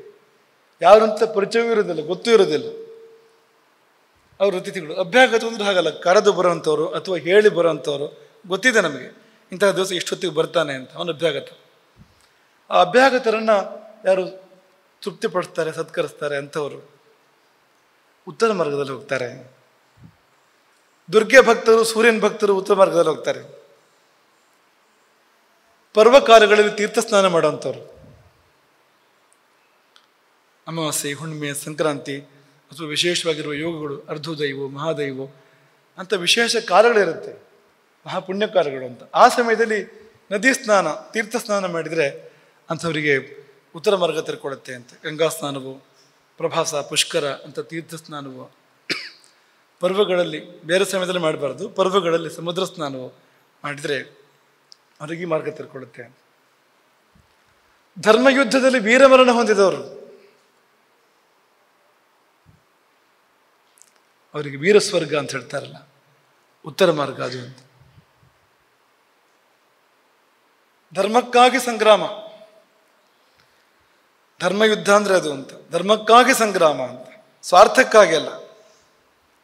ಆ ಸಂಗ್ರಾಮದಲ್ಲಿ ಪ್ರಾಣವನ್ನು ಆಹುತಿಯಾಗಿ ಕೊಟ್ಟರೆ ಧನ್ಯನಾಗ್ತಾನೆ. ಅವನು ದೇಹ ಕಳ್ಕೊಳ್ತಾನೆ, ಈ ಜೀವನ ಕಳ್ಕೊಳ್ತಾನೆ, ಹೆಚ್ಚಿನದನ್ನು ಪಡ್ಕೊಳ್ತಾನೆ, ಬಹಳ ಹೆಚ್ಚಿನದನ್ನು ಪಡ್ಕೊಳ್ತಾನೆ ಅಂತ. ಹಾಗಾಗಿ ಕ್ಷತ್ರಿಯರು ಹಿಂದಿನ ಕಾಲದಲ್ಲಿ ಯುದ್ಧದಲ್ಲಿ ಪ್ರಾಣತ್ಯಾಗ ಮಾಡೋಕ್ಕೆ ಹಿಂದೆ ಮುಂದೆ ನೋಡ್ತಿರಲಿಲ್ಲ. ಇಂಥ ದೇಹವನ್ನು ಕಳ್ಕೊಳ್ತಾರಾ ಎಲ್ಲರೂ ಅಂದರೆ ಕಳ್ಕೊಳ್ಬೋದು. ಯಾವಾಗ ಅಂದರೆ ಹೆಚ್ಚಿನ ಸಿಗುತ್ತೆ ಅಂದರೆ ಕಳ್ಕೊಳ್ಬೋದು ಅಂತ. ಈಗ ನೀವು 100 ರೂಪಾಯಿ ನೀವು ತ್ಯಾಗ ಮಾಡ್ತೀರಿ, ಯಾವಾಗ ಅಂದರೆ ನಿಮ್ಗೆ 500 ರೂಪಾಯಿ ಬರುತ್ತೆ ಅಂದರೆ, 100 ರೂಪಾಯಿ ಕೊಟ್ಟರೆ 1000 ರೂಪಾಯಿ ಸಿಗುತ್ತೆ ಅಂದರೆ 100 ರೂಪಾಯಿ ಕೊಡೋದಿಲ್ವ ನೀವು? 100 ರೂಪಾಯಿ ತೊಡಗಿಸೋದಿಲ್ವ ನೀವು? ಹಾಗೆ ಅದು ಅಂತ. ಈ ಶರೀರವನ್ನು ತೊಡಗಿಸಿ ದಿವ್ಯ ಶರೀರವನ್ನು ಪಡ್ಕೊಳ್ತಕ್ಕಂಥದ್ದು, ದಿವ್ಯ ಲೋಕವನ್ನು ಪಡ್ಕೊಳ್ತಕ್ಕಂಥದ್ದು ಹಿಂದೆ ಮುಂದೆ ನೋಡ್ತಿರ್ಲಿಲ್ಲ ಅಂತ. ಉಪವಾಸದ ಮೂಲಕ ದೇಹತ್ಯಾಗ ಮಾಡಿದವರು, ಅನಶನ ವ್ರತ, ವ್ರತದ ಮೂಲಕ ದೇಹತ್ಯಾಗ ಮಾಡಿದವರು, ಏನೇ ಪಾಪಗಳನ್ನು ಮಾಡಿರಲಿ, ನನಗೆ ತನ್ನ ಸಾವು ಗೊತ್ತಾಯಿತು ಅಂದರೆ ಅವನು, ಅಥವಾ ಗೊತ್ತಾಗದಿದ್ದರೂ ಕೂಡ ನಿರಾಹಾರದಿಂದ ಪ್ರಾಣತ್ಯಾಗ ಮಾಡ್ತಾನೆ. ಅಲ್ಲೊಬ್ಬರು ಸಂತರು ಅಯೋಧ್ಯೆಯಲ್ಲಿ ರಾಮಚಂದ್ರ ಪರಮಹಂಸ ಅಂತ ಕಾಣ್ತವ್ರೆ, ಅವರ ಹೆಸರು ಇರಬೇಕು, ರಾಮಚಂದ್ರ. ಅಯೋಧ್ಯೆ ರಾಮ ಮಂದಿರ ಆಗೋಕ್ಕಿಂತ ಮೊದಲು ಅಲ್ಲಿ ಮಸೀದಿ ಇದ್ದ ಕಾಲದಲ್ಲಿ ಅವರು ಉಪವಾಸ ಮಾಡಿ ಮಾಡಿ ಮಾಡಿ ರಾಮ ಮಂದಿರ ನಿರ್ಮಾಣ ಆಗಬೇಕು ಅಂತ ಹಾಗೆ ಪ್ರಾಣತ್ಯಾಗ ಮಾಡ್ತಾರೆ. ಇತ್ತೀಚೆಗೆ ನಡೀತಿರೋಂಥದ್ದು. ಅಂಥವ್ರು ಇಂಥ ದಾರಿಯಲ್ಲಿ ಹೋಗ್ತಾರೆ. ರಾಮ ಮಂದಿರ ಆಗಬೇಕು ಅನ್ನೋ ಕಾರಣಕ್ಕೆ ಉಪವಾಸ, ಉದ್ದೇಶವೂ ಅಷ್ಟು ಘನವಾಗಿರುವಂಥದ್ದು ಅಂತ. ಅವ್ರು ಎಷ್ಟು ಗಂಭೀರ ಅಂದರೆ ಅದು ಇದಲ್ಲ, ಪ್ರದರ್ಶನ ಅಲ್ಲದು. ಈ ಕೆಲವು ರಾಜಕಾರಣಿಗಳು ಉಪವಾಸ ಎಲ್ಲ ಮಾಡ್ತಿರ್ತಾರೆ. ಆಮರಣ ಅಂತ ಉಪವಾಸ ಅಂತಲ್ಲಿ ಫಲಕ ಇರುತ್ತೆ, ಅಲ್ಲಿ ಬೆಳಗ್ಗೆ ತಿಂಡಿ ತಿನ್ಕೊಂಡು ಶುರು ಮಾಡ್ತಾರೆ, ಊಟದೊಳಗೆ ಮುಗ್ದೋಗಿರುತ್ತೆ ಅದು ಉಪವಾಸ. ಸರಿ ಊಟ ಮಾಡ್ತಾರೆ ಮಧ್ಯಾಹ್ನ. ಇಂಥದ್ದು ಎಷ್ಟು ನಡೆಯುತ್ತೆ ಇವತ್ತೆಲ್ಲ, ಅದೊಂದು ಆಭಾಸ ಆಗಿಬಿಟ್ಟಿದೆ ಅಂತ. ಆಮರಣ ಅಂತ ನಿರಸನ ಅನ್ನೋದು, ಅಥವಾ ಆಮರಣ ನಿರಸನ ಅನ್ನೋದು ಇಂಥ ಉತ್ತರ ಮಾರ್ಗಗಳಿಗಿರುವಂಥದ್ದು. ಅದು ಅವರು ಸಾಯವರೆಗೂ ಮಾಡಬೇಕು ಅಂತ. ಪ್ರಾಯೋಪವೇಶ ವ್ರತ ಅಂತಿದೆ, ಪ್ರಾಯೋಪವೇಶ ವ್ರತ ಅಂತಿದೆ. ದರ್ಭೆಗಳನ್ನು ಹಾಸಿ ಅದ್ರ ಮೇಲೆ ಕೂತ್ಕೊಂಡು ಕಪ್ಪಿಗಳು ಮಾಡಿದ್ರಲ್ಲ, ಸೀತೆ ಸಿಗದೇ ಇದ್ದಾಗ ಕಪಿಗಳು ಪ್ರಾಯೋಪವೇಶ ವ್ರತಕ್ಕೆ ಕೂತ್ಕೋತಾರೆ. ಆಮೇಲೆ ಅವರಿಗೆ ದಾರಿ ಸಿಕ್ಬಿಡುತ್ತೆ, ಸಂಪಾತಿ ಸಿಗ್ತಾನೆ, ಅದೆಲ್ಲ ಮುಂದಿನ ವಿಷಯ. ಈ ಪ್ರಾಯೋಪವೇಶ ವ್ರತ ಅಂದರೆ ಆಮರಣ ನಿರಶನ, ಆಮರಣ ಉಪವಾಸ ಅಂತ. ಇಂಥವನು ಉತ್ತರ ಮಾರ್ಗಕ್ಕೆ ಹೋಗ್ತಾನೆ. ಕಾಶಿಯಲ್ಲಿ ದೇಹತ್ಯಾಗ ಮಾಡಿದವರು, ಗೋಶಾಲೆಯಲ್ಲಿ ದೇಹತ್ಯಾಗ ಮಾಡಿದವರು, ಎರಡನ್ನೂ ಅಕ್ಕಪಕ್ಕ ಹೇಳ್ತಾರೆ ಅಂತ. ಕಾಶಿಯಲ್ಲಿ ದೇಹತ್ಯಾಗ ಮಾಡಿದವರು ಗೋ ಸನ್ನಿಧಿಯಲ್ಲಿ ಎಂಥ ಒಂದು ಪುಣ್ಯ ಜೀವ ಆಗಿರಬೇಕು ನೋಡಿ ಗೋವು ಅಂದರೆ ಅಂತ. ಗೋವುಗಳ ಅಕ್ಕಪಕ್ಕ ಗೋವುಗಳ ಮನೆಯಲ್ಲಿ ದೇಹತ್ಯಾಗ ಮಾಡಿದವನಿಗೆ ಅದೇ ಗತಿ ಸಿಗುತ್ತೆ ಅಂತ, ಉತ್ತರ ಮಾರ್ಗ ಸಿಗುತ್ತೆ ಅಂತ. ಹಾಗೆ ತೀರ್ಥ ಜಲದಲ್ಲಿ ಗಂಗೆಯಲ್ಲಿ ದೇಹತ್ಯಾಗ ಮಾಡಿದವರು, ಗಂಗೆಯಲ್ಲಿ ಬಿದ್ದು ಉದ್ದೇಶಪೂರ್ವಕವಾಗಿ ದೇಹಾಂತ್ಯ ಮಾಡ್ಕೊಡೋರುಂಟು ಅಂತ ಅಂಥವರು. ಹಾಗೆ ವಿಧಿವಿಹಿತ ವಿಧಾನಗಳಿಂದ ದೇಹತ್ಯಾಗ ಮಾಡೋರು, ವಿಧಾನಗಳಿದೆ ದೇಹತ್ಯಾಗ ಮಾಡಲಿಕ್ಕೆ, ಒಂದಷ್ಟು ವಿಧಾನಗಳಿದೆ, ಆ ವಿಧಾನಗಳಿಂದ ದೇಹತ್ಯಾಗ ಮಾಡ್ತಕ್ಕಂಥವ್ರು. ವಿಪ್ರರಿಗಾಗಿ ಅಥವಾ ಸ್ವಾಮಿ ಕಾರ್ಯಕ್ಕಾಗಿ ದೇಹತ್ಯಾಗ ಮಾಡಿದವರು, ತನಗಾಗಿ ಅಲ್ಲ ಸ್ವಾಮಿ ಕಾರ್ಯಕ್ಕಾಗಿ ಅಂತ. ಯಾಕೆಂದರೆ ಸ್ವಾಮಿಯಲ್ಲಿ ಲೋಕಸ್ವಾಮಿಯನ್ನು ಕಾಣ್ತಾರೆ ಅವರು ಅಂತ. ಸ್ವಾಮಿ ಅಂದರೆ ಏನು? ಲೋಕಸ್ವಾಮಿಯ ಪ್ರತಿನಿಧಿ ಅಂತ, ಒಡೆಯ ಅಂತ, ಜಗದ ಒಡೆಯನ ಪ್ರತಿನಿಧಿ ಅಂತ ಅಂದ್ಕೊಂಡ್ರೆ ಅವನಿಗೋಸ್ಕರ ದೇಹತ್ಯಾಗ ಮಾಡಿದವರು. ಪತಿ ಅಂದರೆ ಶ್ರೀಪತಿಯ ಪ್ರತಿನಿಧಿ ಅಂತ, ಪಾತಿವೃತ್ತಿ ಅಂದರೆ ಅದು ಅಂತ. ಹಾಗೆ ದೇವಾಲಯಗಳಿಗೆ ನಾಶ ಬಂದಾಗ, ಧರ್ಮಸ್ಥಾನಗಳಿಗೆ ನಾಶ ಬಂದಾಗ ಅದಕ್ಕಾಗಿ ಯಾರು ತಮ್ಮ ದೇಹಾರ್ಪಣೆ ಮಾಡಿರ್ತಾರೆ, ಅದನ್ನು ಉಳಿಸೋ ಸಲುವಾಗಿ ಅವರು ಯೋಗದಿಂದ ದೇಹತ್ಯಾಗ ಮಾಡಿದವರು. ನೆನಪಿದ್ಯಾ ರಘುವಂಶ? ಶೈಶವೇಭ್ಯಸ್ತ ವಿದ್ಯಾನಾಂ ವಾರ್ಧಕೆ ಮುನಿವೃತ್ತೀನಾಂ ಯೋಗೇನಾಂತೆ ತನುತ್ಯಜಾಂ. ಸೂರ್ಯವಂಶೀಯರೆಲ್ಲ ಹೀಗೆ ಇದ್ರು ಅಂತ. ಶೈಶವದಲ್ಲಿ ವಿದ್ಯಾಭ್ಯಾಸ, ಚಿಕ್ಕ ವಯಸ್ಸಲ್ಲಿ, ಯೌವನದಲ್ಲಿ ವಿಷಯ ಸುಖಾನುಭವ, ವೃದ್ಧಾಪ್ಯ ಬಂದರೆ ವಾನಪ್ರಸ್ಥ.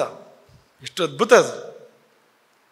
ತಲೆಗೂದಲು ಬಿಳಿಯಾಗ್ತಾ ಇದ್ದ ಹಾಗೆ, ಮಗನಿಗೆ ಮಗ ಹುಟ್ಟುತ್ತಾ ಇದ್ದ ಹಾಗೆ, ಮೊಮ್ಮಗ ಹುಟ್ಟುತ್ತಾ ಇದ್ದ ಹಾಗೆ ರಾಜ್ಯವನ್ನು ತಮ್ಮ ಮಗನಿಗೆ ಒಪ್ಪಿಸಿ ಅವರು ಅರಣ್ಯವನ್ನು ಆಶ್ರಯಿಸ್ತಾ ಇದ್ರು. ಮುನಿವೃತ್ತಿಯಲ್ಲಿ ಜೀವನ ಮಾಡ್ತಾ ಇದ್ರು. ಒಂದು ಚಕ್ರವರ್ತಿ, ಅಖಂಡ ಭೂಮಂಡಲದ ಚಕ್ರವರ್ತಿಯಾಗಿರುವಂಥವನು, ಪ್ರತಿನಿತ್ಯ ಮೃಷ್ಟಾನ್ನ ಊಟ ಮಾಡುವವನು, ದುಕೂಲವನ್ನು ಧಾರಣೆ ಮಾಡುವಂಥವನು, ಆನೆ ಮೇನೆಗಳ ಮೇಲೆ ಸಂಚಾರ ಮಾಡುವಂಥವನು, ಇಂತಹ ಒಂದು ಪರಮ ಸುಖಭೋಗಗಳಲ್ಲಿ ರಮಿಸ್ತಾ ಇರುವಂಥವನು ಕೂದಲು ಬಿಳಿಯಾಗ್ತಾ ಇದ್ದ ಹಾಗೆ, ಅದೇ ನೀನೇ ನಾವು ಹೇಳಿದ್ವಲ್ಲ ಸೂಚನೆ, ಯಮನ ಸೂಚನೆ ಬರ್ತಾ ಇದ್ದ ಹಾಗೆ ಮುಂದಕ್ಕೆ ವ್ಯವಸ್ಥೆ ಆದ ಕೂಡಲೇ ಮಗನಿಗೆ ಮಗ ಹುಟ್ಟುತ್ತಾ ಇದ್ದಂತೆ ಸಿಂಹಾಸನವನ್ನು ತ್ಯಾಗ ಮಾಡಿ ಕಾಡು ಸೇರಿ ಆಶ್ರಮ ಕಟ್ಕೊಂಡು ಅಲ್ಲಿ ಗೆಡ್ಡೆ ಗೆಣಸು ತಿಂದುಕೊಂಡು ಮುನಿವು ವ್ರತದಲ್ಲಿ ಬದುಕನ್ನು ಸಾಗಿಸ್ತಾ ಇರಬೇಕಾದ್ರೆ ಎಂಥವ್ರವರು ಅಂತ. ಇವತ್ತು ನೋಡಿದರೆ 90 ವರ್ಷ ಆದರೂ ನಾನು ಈಗಲೂ ಚುನಾವಣೆ ನಿಲ್ಲಬೇಕು, ನಾನು ಈಗಲೂ ಮಂತ್ರಿ ಆಗಬೇಕು ಅಂತ ಹೇಳ್ತಾ ಇರ್ತಾರೆ. ಆ ಬೀಗದಕ್ಕೆ ಬಿಡೋದೇ ಇಲ್ಲ, ಕೊನೆಯವರೆಗೂ ಇಟ್ಕೊಂಡೇ ಇರ್ತಾರೆ. ಇವರಿಗೂ ಅವ್ರಿಗೂ ಎಷ್ಟು ದೊಡ್ಡ ವ್ಯತ್ಯಾಸ ಅಂತ. ಹಾಗೆ ವಾರ್ಧಕೆ ಮುನಿವೃತ್ತಿಯನ ಮುಪ್ಪು ಬಂದಾಗ ಮುನಿಗಳಾಗಿ ಬದುಕ್ತಾ ಇದ್ರು. ಯೋಗೇನ ಅಂತೆ ತನುತ್ಯಜಾಂ, ಯೋಗದಿಂದ ದೇಹತ್ಯಾಗ ಮಾಡ್ತಾ ಇದ್ರು. ರಘು ಮಹಾರಾಜ ಬಹಳ ದೊಡ್ಡ ಉದಾಹರಣೆ. ಕಳೆದ ವರ್ಷ ನಿಮಗೆ ಹೇಳಿದ್ದು ರಘು ಮಹಾರಾಜನ ಕುರಿತು. ಕೊನೆಯಲ್ಲಿ ಪೂಜಾರ್ಹರನ್ನು ಪೂಜಿಸಿದರೆ ಸಾಕು ಅಂತ,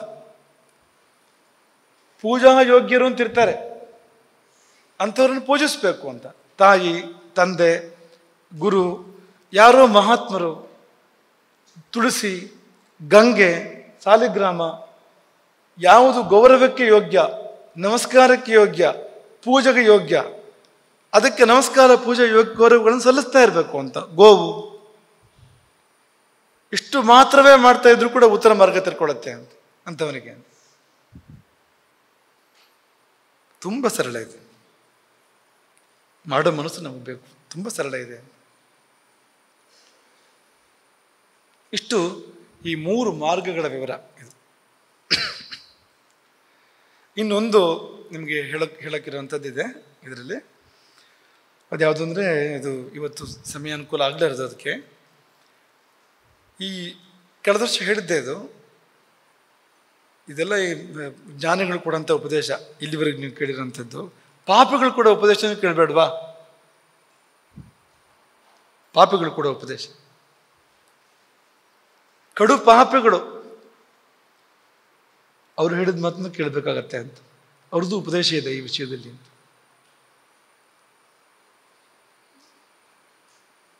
ನಂಬ್ತೀರಾ? ನಂಬಬೇಕಾಗತ್ತೆ ನೀವು. ಹೌದು, ಅನುಭವದ ಮಾತು, ಅನುಭವದ ಮಾತು. ಕಡು ಪಾಪಿಗಳು ನರಕ ಮಾರ್ಗದಲ್ಲಿ ಪ್ರಯಾಣ ಮಾಡುವಾಗ ವೈತ್ರನೆಯ ಸಮ್ಮುಖದಲ್ಲಿ ಅವ್ರೇನು ಹಲುಬ್ತಾರೋ, ಇದು ಮಾಡಬೇಕಿತ್ತು, ಇದು ಮಾಡಬೇಕಿತ್ತು, ಇದು ಮಾಡಬೇಕಿತ್ತು, ಇದನ್ನು ಮಾಡಬೇಕಿತ್ತು, ಮಾಡಲಿಲ್ಲ, ಅದು ನಮಗೆ ಉಪದೇಶ. ಎಂಥ ಮೋಸ ಆಗೋಯ್ತು, ಇದನ್ನು ಮಾಡಲಿಲ್ಲ, ವಿಚಿತ್ರ ಅಂದರೆ ಅವರಿಗೆ ಆ ಸಮಯದಲ್ಲಿ ಬೋಧ ಆಗತ್ತೆ ಅಂತ. ತಾನು ಏನು ಮಾಡಬೇಕಾಗಿತ್ತು ಮಾಡಲಿಲ್ಲ ಅನ್ನೋದು ಆ ಸಮಯದಲ್ಲಿ ಬೋಧ ಆಗತ್ತಂತವ್ರಿಗೆ. ಏನಂಥ ಕಡು ಕ್ಲೇಶದಿಂದ ಪಾಪಗಳು ಕ್ಷಯಿಸ್ತಾ ಇರುತ್ತಲ್ಲ ಅವರಿಗೆ, ಮುಂದೆ ಯಮರಾಜನ ದರ್ಶನ ಇದೆ, ಏತನ ಮಧ್ಯದಲ್ಲಿ ಅವರಿಗೆ ಅದರ ಬೋಧ ಆಗತ್ತೆ ಅಂತ, ಏನನ್ನು ಮಾಡಬೇಕಾಗಿತ್ತು ಅಂತ. ಅದ್ರ ಕಾಲ ಮಿಂಚೋಗಿರುತ್ತೆ, ಕಾಲ ಮಿಂಚೋಗಿರುತ್ತೆ ಅಷ್ಟೊತ್ತಿಗೆ ಅಂತ. ಅದನ್ನೊಂದು ನೋಡೋಕ್ಕಿದೆ ಅಂತ. ಯಾಕೆಂದ್ರೆ ನಮಗದು ಪಾಠ ಅಂತ. ನಾವು ಬದುಕಿರೋರಿಗೆ, ಅಲ್ಲಿ ಹೋದವರು ಅವ್ರು ಏನು ವಿಲಾಪ ಮಾಡಿದ್ರೋ, ಗೋಳಾಡಿದ್ರೋ ಅಲ್ಲಿ, ಛೇ ಇದನ್ನು ಮಾಡಲಿಲ್ವಲ್ಲ, ಇದನ್ನು ಮಾಡಲಿಲ್ವಲ್ಲ ಅಂತ, ಅದನ್ನು ನಾವು ಅನುಸರಣೆ ಮಾಡೋದಾದರೆ ನಾವಲ್ಲಿ ಹೋಗೋದಿಲ್ಲ, ಅವ್ರು ಹೋದಲ್ಲಿ ನಾವು ಹೋಗೋದಿಲ್ಲ ಅಂತ. ಇದೆಯಾ ಪಟ್ಟಿ? ಅದು ಪಟ್ಟಿ ಇದೆಯಾ? ಅದು ನಾಳೆನೇ ತೋರಿಸು, ಪರವಾಗಿಲ್ಲ, ನಾಳೆನೇ ತೋರಿಸು. ಬೇಡ ಪರವಾಗಿಲ್ಲ, ನಾಳೆನೇ ತೋರಿಸು. ತುಂಬ ಅದ್ಭುತವಾಗಿದೆ ಅದು ಅಂತ. ಮಯಾನ ದತ್ತಂ ನ ಹುತಂ ಹುತಾಶನೆ ತಪೋ ನ ತಪ್ತಂ ತ್ರಿದಶಾ ನ ಪೂಜಿತಾ ನ ತೀರ್ಥ ಸೇವಾ ವಿಹಿತಾ ವಿಧಾನತೋ ದೇಹಿನ್ ಕ್ವಚಿನ್ ನಿಸ್ತರಯತ್ವಯಾ ಕೃತಂ. ಆ ಜೀವಗಳು ಗೋಳಾಡ್ತಾ ಅವುಗಳೇ ಹೇಳ್ಕೊಡ್ತಾವಂತೆ. ದಾನ ಮಾಡಲಿಲ್ಲ, ಯಜ್ಞ ಮಾಡಲಿಲ್ಲ, ತಪಸ್ ಮಾಡಲಿಲ್ಲ, ದೇವರ ಪೂಜೆ ಮಾಡಲಿಲ್ಲ, ತೀರ್ಥಯಾತ್ರೆ ಮಾಡಲಿಲ್ಲ, ಮಾಡಬೇಕಾದ ರೀತಿಯಲ್ಲಿ ಮಾಡಲಿಲ್ಲ, ಅನುಭವಿಸು, ನೀನು ಮಾಡಿದ್ದನ್ನು ಉಣ್ಣು ಎಂದು ತಮಗೆ ತಾವು ಹೇಳ್ಕೊಳ್ಳುವಂಥದ್ದು ಅಂತ. ನಾವು ಅದನ್ನು ಮಾಡಬೇಡ್ವಾ? ಅದು ನಮಗೆ ಪಾಠ ಆಗದಿದ್ರೆ ಯಾವ್ದು ಪಾಠ ಆಗುತ್ತೆ ಹೇಳಿ? ಹಾಗಾಗಿ ಕಡು ಪಾಪಿಯ ಮಾತುಗಳು ಕೂಡ ಪಾಠ ಆಗ್ಬೋದು ನಮಗೆ ಅಂತ. ಅವನಂತ ಪಾಪಿ ಇಲ್ಲ, ಆದರೆ ಈಗ ಅವನು ಹೇಳ್ತಾರೆ ಮಾತು ನಮಗೆ ಪಾಠ, ನಮಗೆ ಪಥಪ್ರದರ್ಶಕ ಅದು ಅಂತ.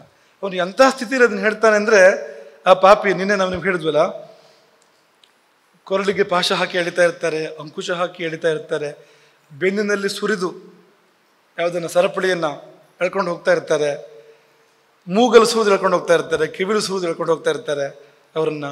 ಕೊರಳಲ್ಲಿ, ಬಾಹುಗಳಲ್ಲಿ, ಪಾದಗಳಲ್ಲಿ, ಕೆಲವ್ರನ್ನ ಕಾಲಿಗೆ ಸರಪಳಿ ಹಾಕಿ ಎಳ್ಕೊಂಡು ಹೋಗ್ತಾ ಇರ್ತಾರೆ, ಉಲ್ಟಿ ಹಿಂದು ಮುಂದಾಗಿ ಎಳ್ಕೊಂಡು ಹೋಗ್ತಾ ಇರ್ತಾರೆ ಅವನ್ನ. ಆ ಸಮಯದಲ್ಲಿ ಹೇಳುವಂಥ ಮಾತುಗಳು ಅಂತ.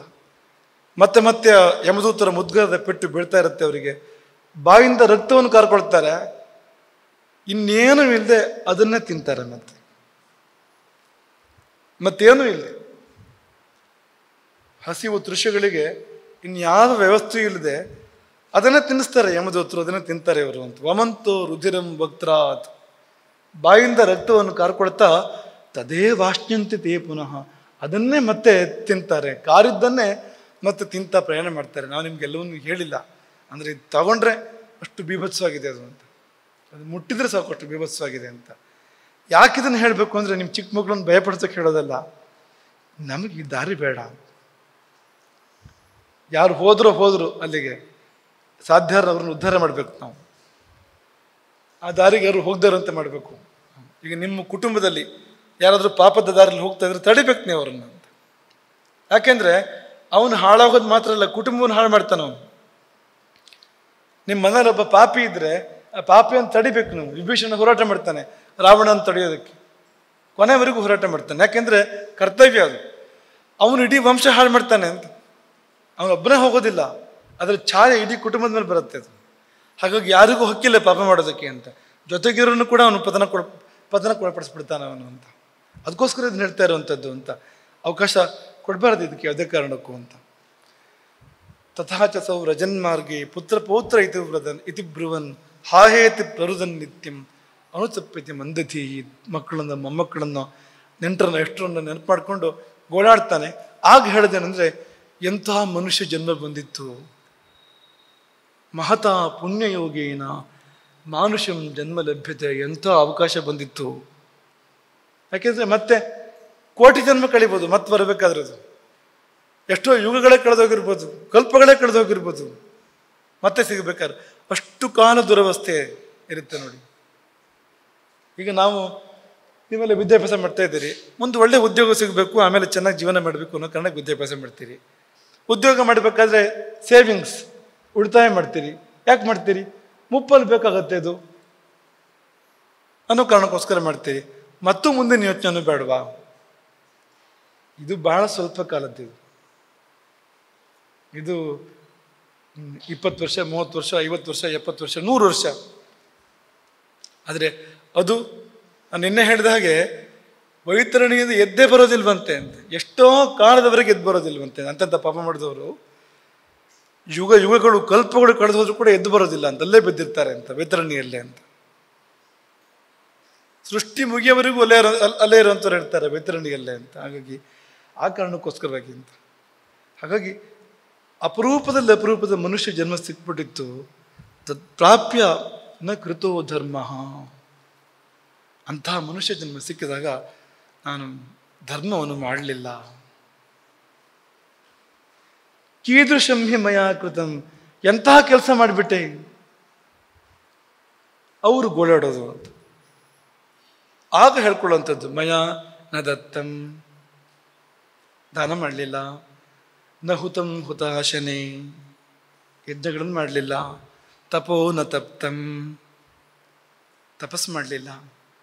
ತ್ರಿದಶಾ ನ ಪೂಜಿತಾ, ದೇವತೆಗಳನ್ನು ಪೂಜಿಸಲಿಲ್ಲ. ನ ತೀರ್ಥ ಸೇವಾ ವಿಹಿತಾ ವಿಧಾನತೋ, ತೀರ್ಥಯಾತ್ರೆ ಮಾಡಲಿಲ್ಲ. ದೇಹಿನ್ ಕ್ವಚಿನ್ ನಿಸ್ತರಯತ್ವಯಾ ಕೃತಂ, ಅನುಭವಿಸು, ಈಗ ಅನುಭವಿಸು ಮಾಡಿದ್ದನ್ನ. ನ ಪೂಜಿತ ವಿಪ್ರಗಣ ಸುರಾಪಗ ನ ಚಾಶ್ರಿತ,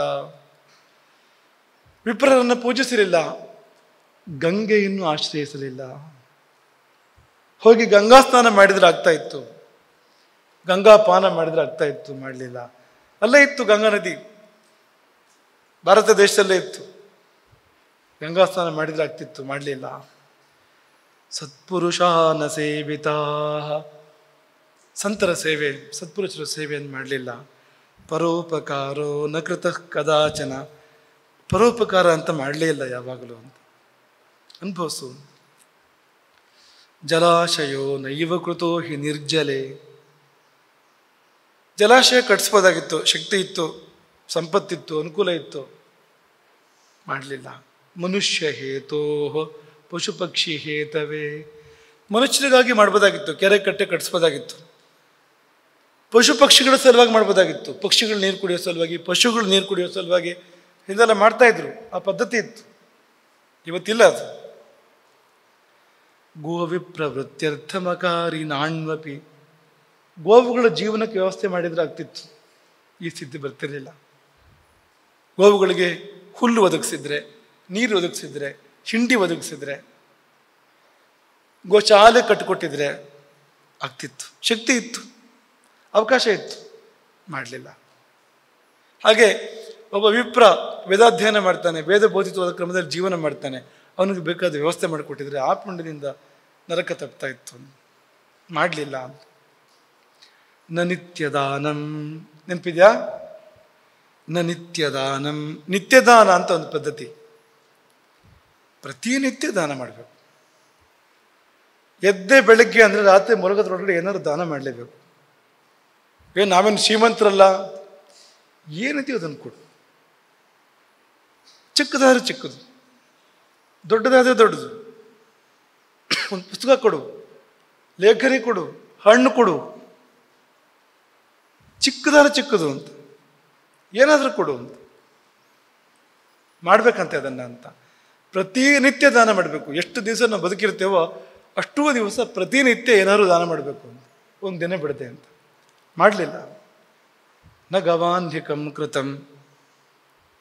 ಗೋಗ್ರಾಸ ಕೊಡಲಿಲ್ಲ. ಗೋಗ್ರಾಸದ ಫಲ ತುಂಬ ಅಂತ ಅದಕ್ಕೆ ಅಂತ. ನವೇದ ಶಾಸ್ತ್ರಾರ್ಥ ವಚ ಪ್ರಮಾಣಿತಂ. ವೇದಗಳು ಶಾಸ್ತ್ರಗಳು ಹೇಗೆ ಬದುಕು ಅಂತ ಹೇಳ್ತವೋ ಅದನ್ನು ನಾವು ಪ್ರಮಾಣ ಅಂತ ಒಪ್ಕೊಳ್ಳಿಲ್ಲ, ಆ ರೀತಿ ಬದುಕಲಿಲ್ಲ. ಶ್ರುತಂ ಪುರಾಣಂ ನಜ ಪೂಜಿತೋ ಜ್ಞಃ. ಪುರಾಣ ಶ್ರವಣ ಮಾಡಲಿಲ್ಲ,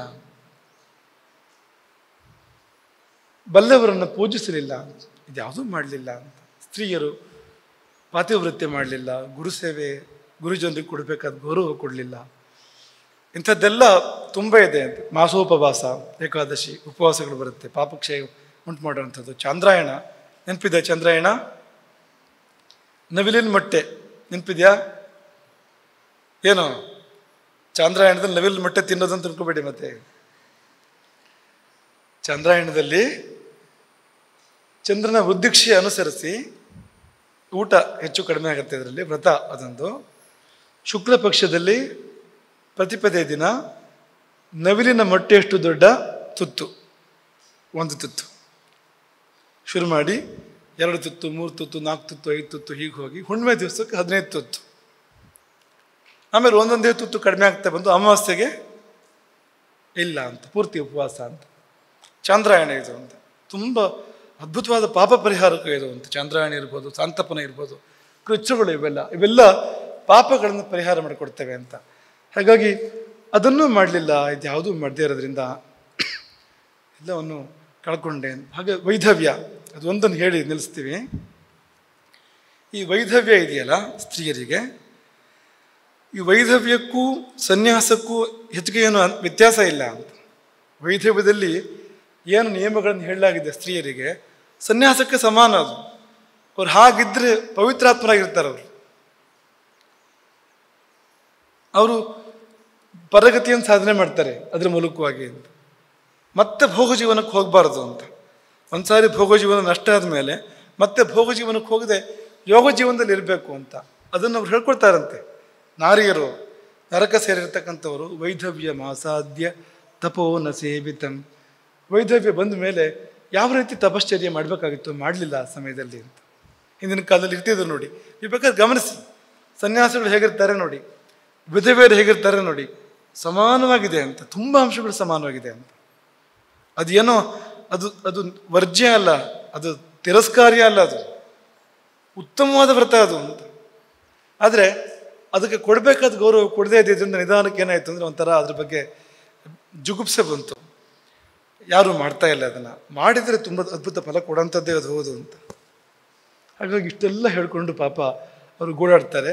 ಏವಂ ವಿಲಪ್ಯ ಬಹುಶಃ ಸಸ್ಮರನ್ ಪೂರ್ವದೈಹಿಕಂ. ಅಂದರೆ ತಾನು ಬದುಕಿದ್ದಾಗ, ದೇಹ ಇದ್ದಾಗ ಏನೆಲ್ಲ ಅವಕಾಶಗಳಿತ್ತು ಕಳ್ಕೊಂಡೆ, ಮಾಡಲಿಲ್ಲ. ಇನ್ನಿಲ್ಲ ಅವಕಾಶ. ಇನ್ನು ಎಷ್ಟು ದೂರ ಅಂದರೆ ಅದು ಹೇಳಿದ್ವಲ್ಲ, ಈ ಕಷ್ಟಪಟ್ಟು ಯಮನವರೆಗೆ ಹೋಗಬೇಕು. ಯಮ ಅಲ್ಲಿ ಯಾವುದೋ ನರಕಕ್ಕೆ ಹಾಕ್ತಾನೆ, ಅದೆಲ್ಲ ಮುಗಿಬೇಕು ಆ ನರಕಗಳು. ಅದು ಎಷ್ಟೆಷ್ಟು ಕಾಲವೋ ಅದು. ಆಮೇಲೆ ಒಂದೊಂದೇ ಪ್ರಾಣಿ ಪಕ್ಷಿ, ಗಿಡ ಮರ ಪ್ರಾಣಿ ಪಕ್ಷಿಯಾಗಿ ಹುಡ್ತಾ ಬರಬೇಕು, ಸಾಲಾಗಿ ಬರಬೇಕು. ಇಲ್ಲಿ ಬರೋ ಹೊತ್ತಿಗೆ ಮತ್ತೆ ಮರ್ತೋಗಿರ್ತವೆ ನಿಮಗೆ ಈ ವಿಷಯಗಳು. ಮತ್ತೆ ಅದೇ ಕೆಲಸ ಮಾಡ್ತಾರೆ. ಚಕ್ರ ಇದೊಂದು ಅಂತ, ವಿಷಚಕ್ರ ಇದು ಅಂತ, ತಪ್ಪಿಸ್ಕೋಬೇಕು ಇದರಿಂದ. ಹಾಗಾಗಿ ಏವಂ ವಿಲಪ್ಯ ಬಹುಶಃ ಸಸ್ಮರನ್ ಪೂರ್ವದೈಹಿಕಂ. ತನ್ನ ಪೂರ್ವ ದೇಹದಲ್ಲಿ ಏನೆಲ್ಲ ಅವಕಾಶಗಳಿತ್ತು ಅದನ್ನು ನೆನೆಸಿಕೊಂಡು ಅಳ್ತಾ ಅಳ್ತಾ ಮಾನುಷ್ಯತ್ವ ಮಮ ಕುತಃ, ಇನ್ನೆಲ್ಲಿ ನನಗೆ ಮನುಷ್ಯತ್ವ ಅಂತ, ಇನ್ನೆಲ್ಲಿ ಮನುಷ್ಯ ಜನ್ಮ ಅಂತ ಅಳುತ್ತಾ ಮುಂದುವರಿತಾನೆ. ಪೂರ್ತಿ ತೋರಿಸೋದು ಇಷ್ಟು ಇದು. ಹಾಗಾಗಿ ಇದನ್ನ ಇಟ್ಕೊಂಡು ಮುಂದುವರಿಯೋಣ. ಅಂದರೆ ಹೇಗೆ ನಾವು ಇದರಿಂದ ಪಾರಾಗಬೇಕು ಅನ್ನೋ ಕಡೆ ಮುಂದುವರಿಯುವಂಥದ್ದು. ಮುಂದಕ್ಕೆ ನಾನು ನಿಮ್ಗೆ ಹೇಳೋಕ್ಕಿರೋವಂಥದ್ದು ಈಗಲೂ ಸೂಚನೆ ಕೊಡ್ತೀನಿ ನಿಮ್ಗೆ. ನಾವು ಅದಕ್ಕೆ ಒಂದು, ನಾವು ಚೆನ್ನಾಗಿರುವಾಗ ಏನು ಮಾಡ್ಕೋಬೋದು, ಈ ಸ್ಥಿತಿ ಬರದೇ ಇರುವಂತೆ ಏನು ಮಾಡ್ಕೋಬೋದು. ಇನ್ನೊಂದು, ಇಲ್ಲ ಮಾಡ್ಕೊಳಕ್ಕಾಗಿಲ್ಲ ಜೀವನದಲ್ಲಿ, ಆದರೆ ಸಾವು ಗೊತ್ತಾಗಿದೆ. ಇನ್ನೊಂದು 3 ತಿಂಗಳು 6 ತಿಂಗಳು ಬದುಕ್ಬೋದು, ನಾನು 1 ವರ್ಷ ಬದುಕ್ಬೋದು, ಅಥವಾ 15 ದಿವಸ ಬದುಕ್ಬೋದು ಅಂತ ಗೊತ್ತಾಗತ್ತೆ. ಆವಾಗ ಏನು ಮಾಡ್ಬೋದು? ಅಥವಾ ಇವತ್ತೇ ಸಾಯ್ತೀನಿ ಅಂತ ಗೊತ್ತಾಗತ್ತೆ. ಆಗ ಏನು ಮಾಡಬೇಕು? ಆಮೇಲೆ ಮೊದಲೇ ಗೊತ್ತಾಗೋದು ಹೇಗೆ ಸಾವು ಅಂತ, ಸಾವನ್ನು ಹೇಗೆ ತಿಳ್ಕೊಬೋದು ಮೊದಲೇ ಅಂತ. ಸಾಕಷ್ಟು ಮುಂಚಿತವಾಗಿ ಸಾವನ್ನು ತಿಳ್ಕೊಳ್ತಕ್ಕಂಥ ಶಾಸ್ತ್ರೀಯವಾದ ವಿಧಾನಗಳು ಯಾವುದು, ಇದನ್ನು ಕೂಡ ನಿಮ್ಮ ಮುಂದೆ ಅದನ್ನು ನಿಮ್ಮ ಜೊತೆಗೆ ಅದನ್ನು ಹಂಚ್ಕೊಳ್ಬೇಕು ಅಂತಿದ್ದೀವಿ. ಇದಾದ ಮೇಲೆ ಮತ್ತು ಬೇರೆಯವ್ರನ್ನ ಹೇಗೆ ಪಾರು ಮಾಡೋದು ಅಂತ. ಈಗ ನಾವು ಈ ಲೋಕಕ್ಕಿದ್ದಾಗ, ಈ ಮನುಷ್ಯ ಜನ್ಮದಲ್ಲಿ ಇದ್ದಾಗ ಒಂದು ಅದ್ಭುತ ಅವಕಾಶ ಏನಂದರೆ ಬೇರೆಯವ್ರನ್ನ ಬಚಾವ್ ಮಾಡ್ಬೋದು. ಈಗ ಬದುಕಿದ್ದವ್ರನ್ನ, ಸತ್ತವರನ್ನ, ಅವ್ರನ್ನ ದಾಟಿಸ್ಬೋದು ನಾವು ಅಂತ. ಇಲ್ಲಿ ಕೂತೆ ಆ ಕಷ್ಟದಿಂದ ಪಾರು ಮಾಡ್ಬೋದು ಅಂತ. ಮಾಡಿದ್ದೇ ಹೋದಾದರೆ ನಮಗೂ ತುಂಬ ಶ್ರೇಯಸ್ಸಾಗತ್ತೆ, ಅದರಿಂದ ನಮಗೂ ಲಾಭ ಇದೆ. ಉದಾಹರಣೆಗೆ ಸತ್ತವರ ದರ್ಭೆಯ ಪ್ರತಿಮೆ ಮಾಡಿ, ಸತ್ತವರ ಈಗಿಲ್ಲ, ಅವರು ಗತಿಸಿ ಹೋಗಿದ್ದಾರೆ, ದರ್ಭೆಯಲ್ಲಿ ಅವರು ಪ್ರತಿಮೆ ಮಾಡಿ ಅದಕ್ಕೆ ಗಂಗಾ ಸ್ನಾನ ಮಾಡಿಸಿದರೆ, ಆ ದರ್ಭೆ ಪ್ರತಿಮೆಯನ್ನು ಅದಕ್ಕೆ ತೀರ್ಥ ಸ್ನಾನ ಮಾಡಿಸಿದ್ರೆ ಅವನಿಗೆ ಗಂಗಾ ಸ್ನಾನದ ಫಲ ಬರುತ್ತೆ. ಗತಿಸಿದವನಿಗೆ ಒಂದು ಅಂಶ ಇವನಿಗೂ ಬರುತ್ತೆ ಅಂತ. ಅದು ಗಂಗಾ ಸ್ನಾನದ 8ನೇ ಒಂದು ಅಂಶ ಅಲ್ಲೇ ಬಂದ್ಬಿಡುತ್ತೆ ಅವನಿಗೆ.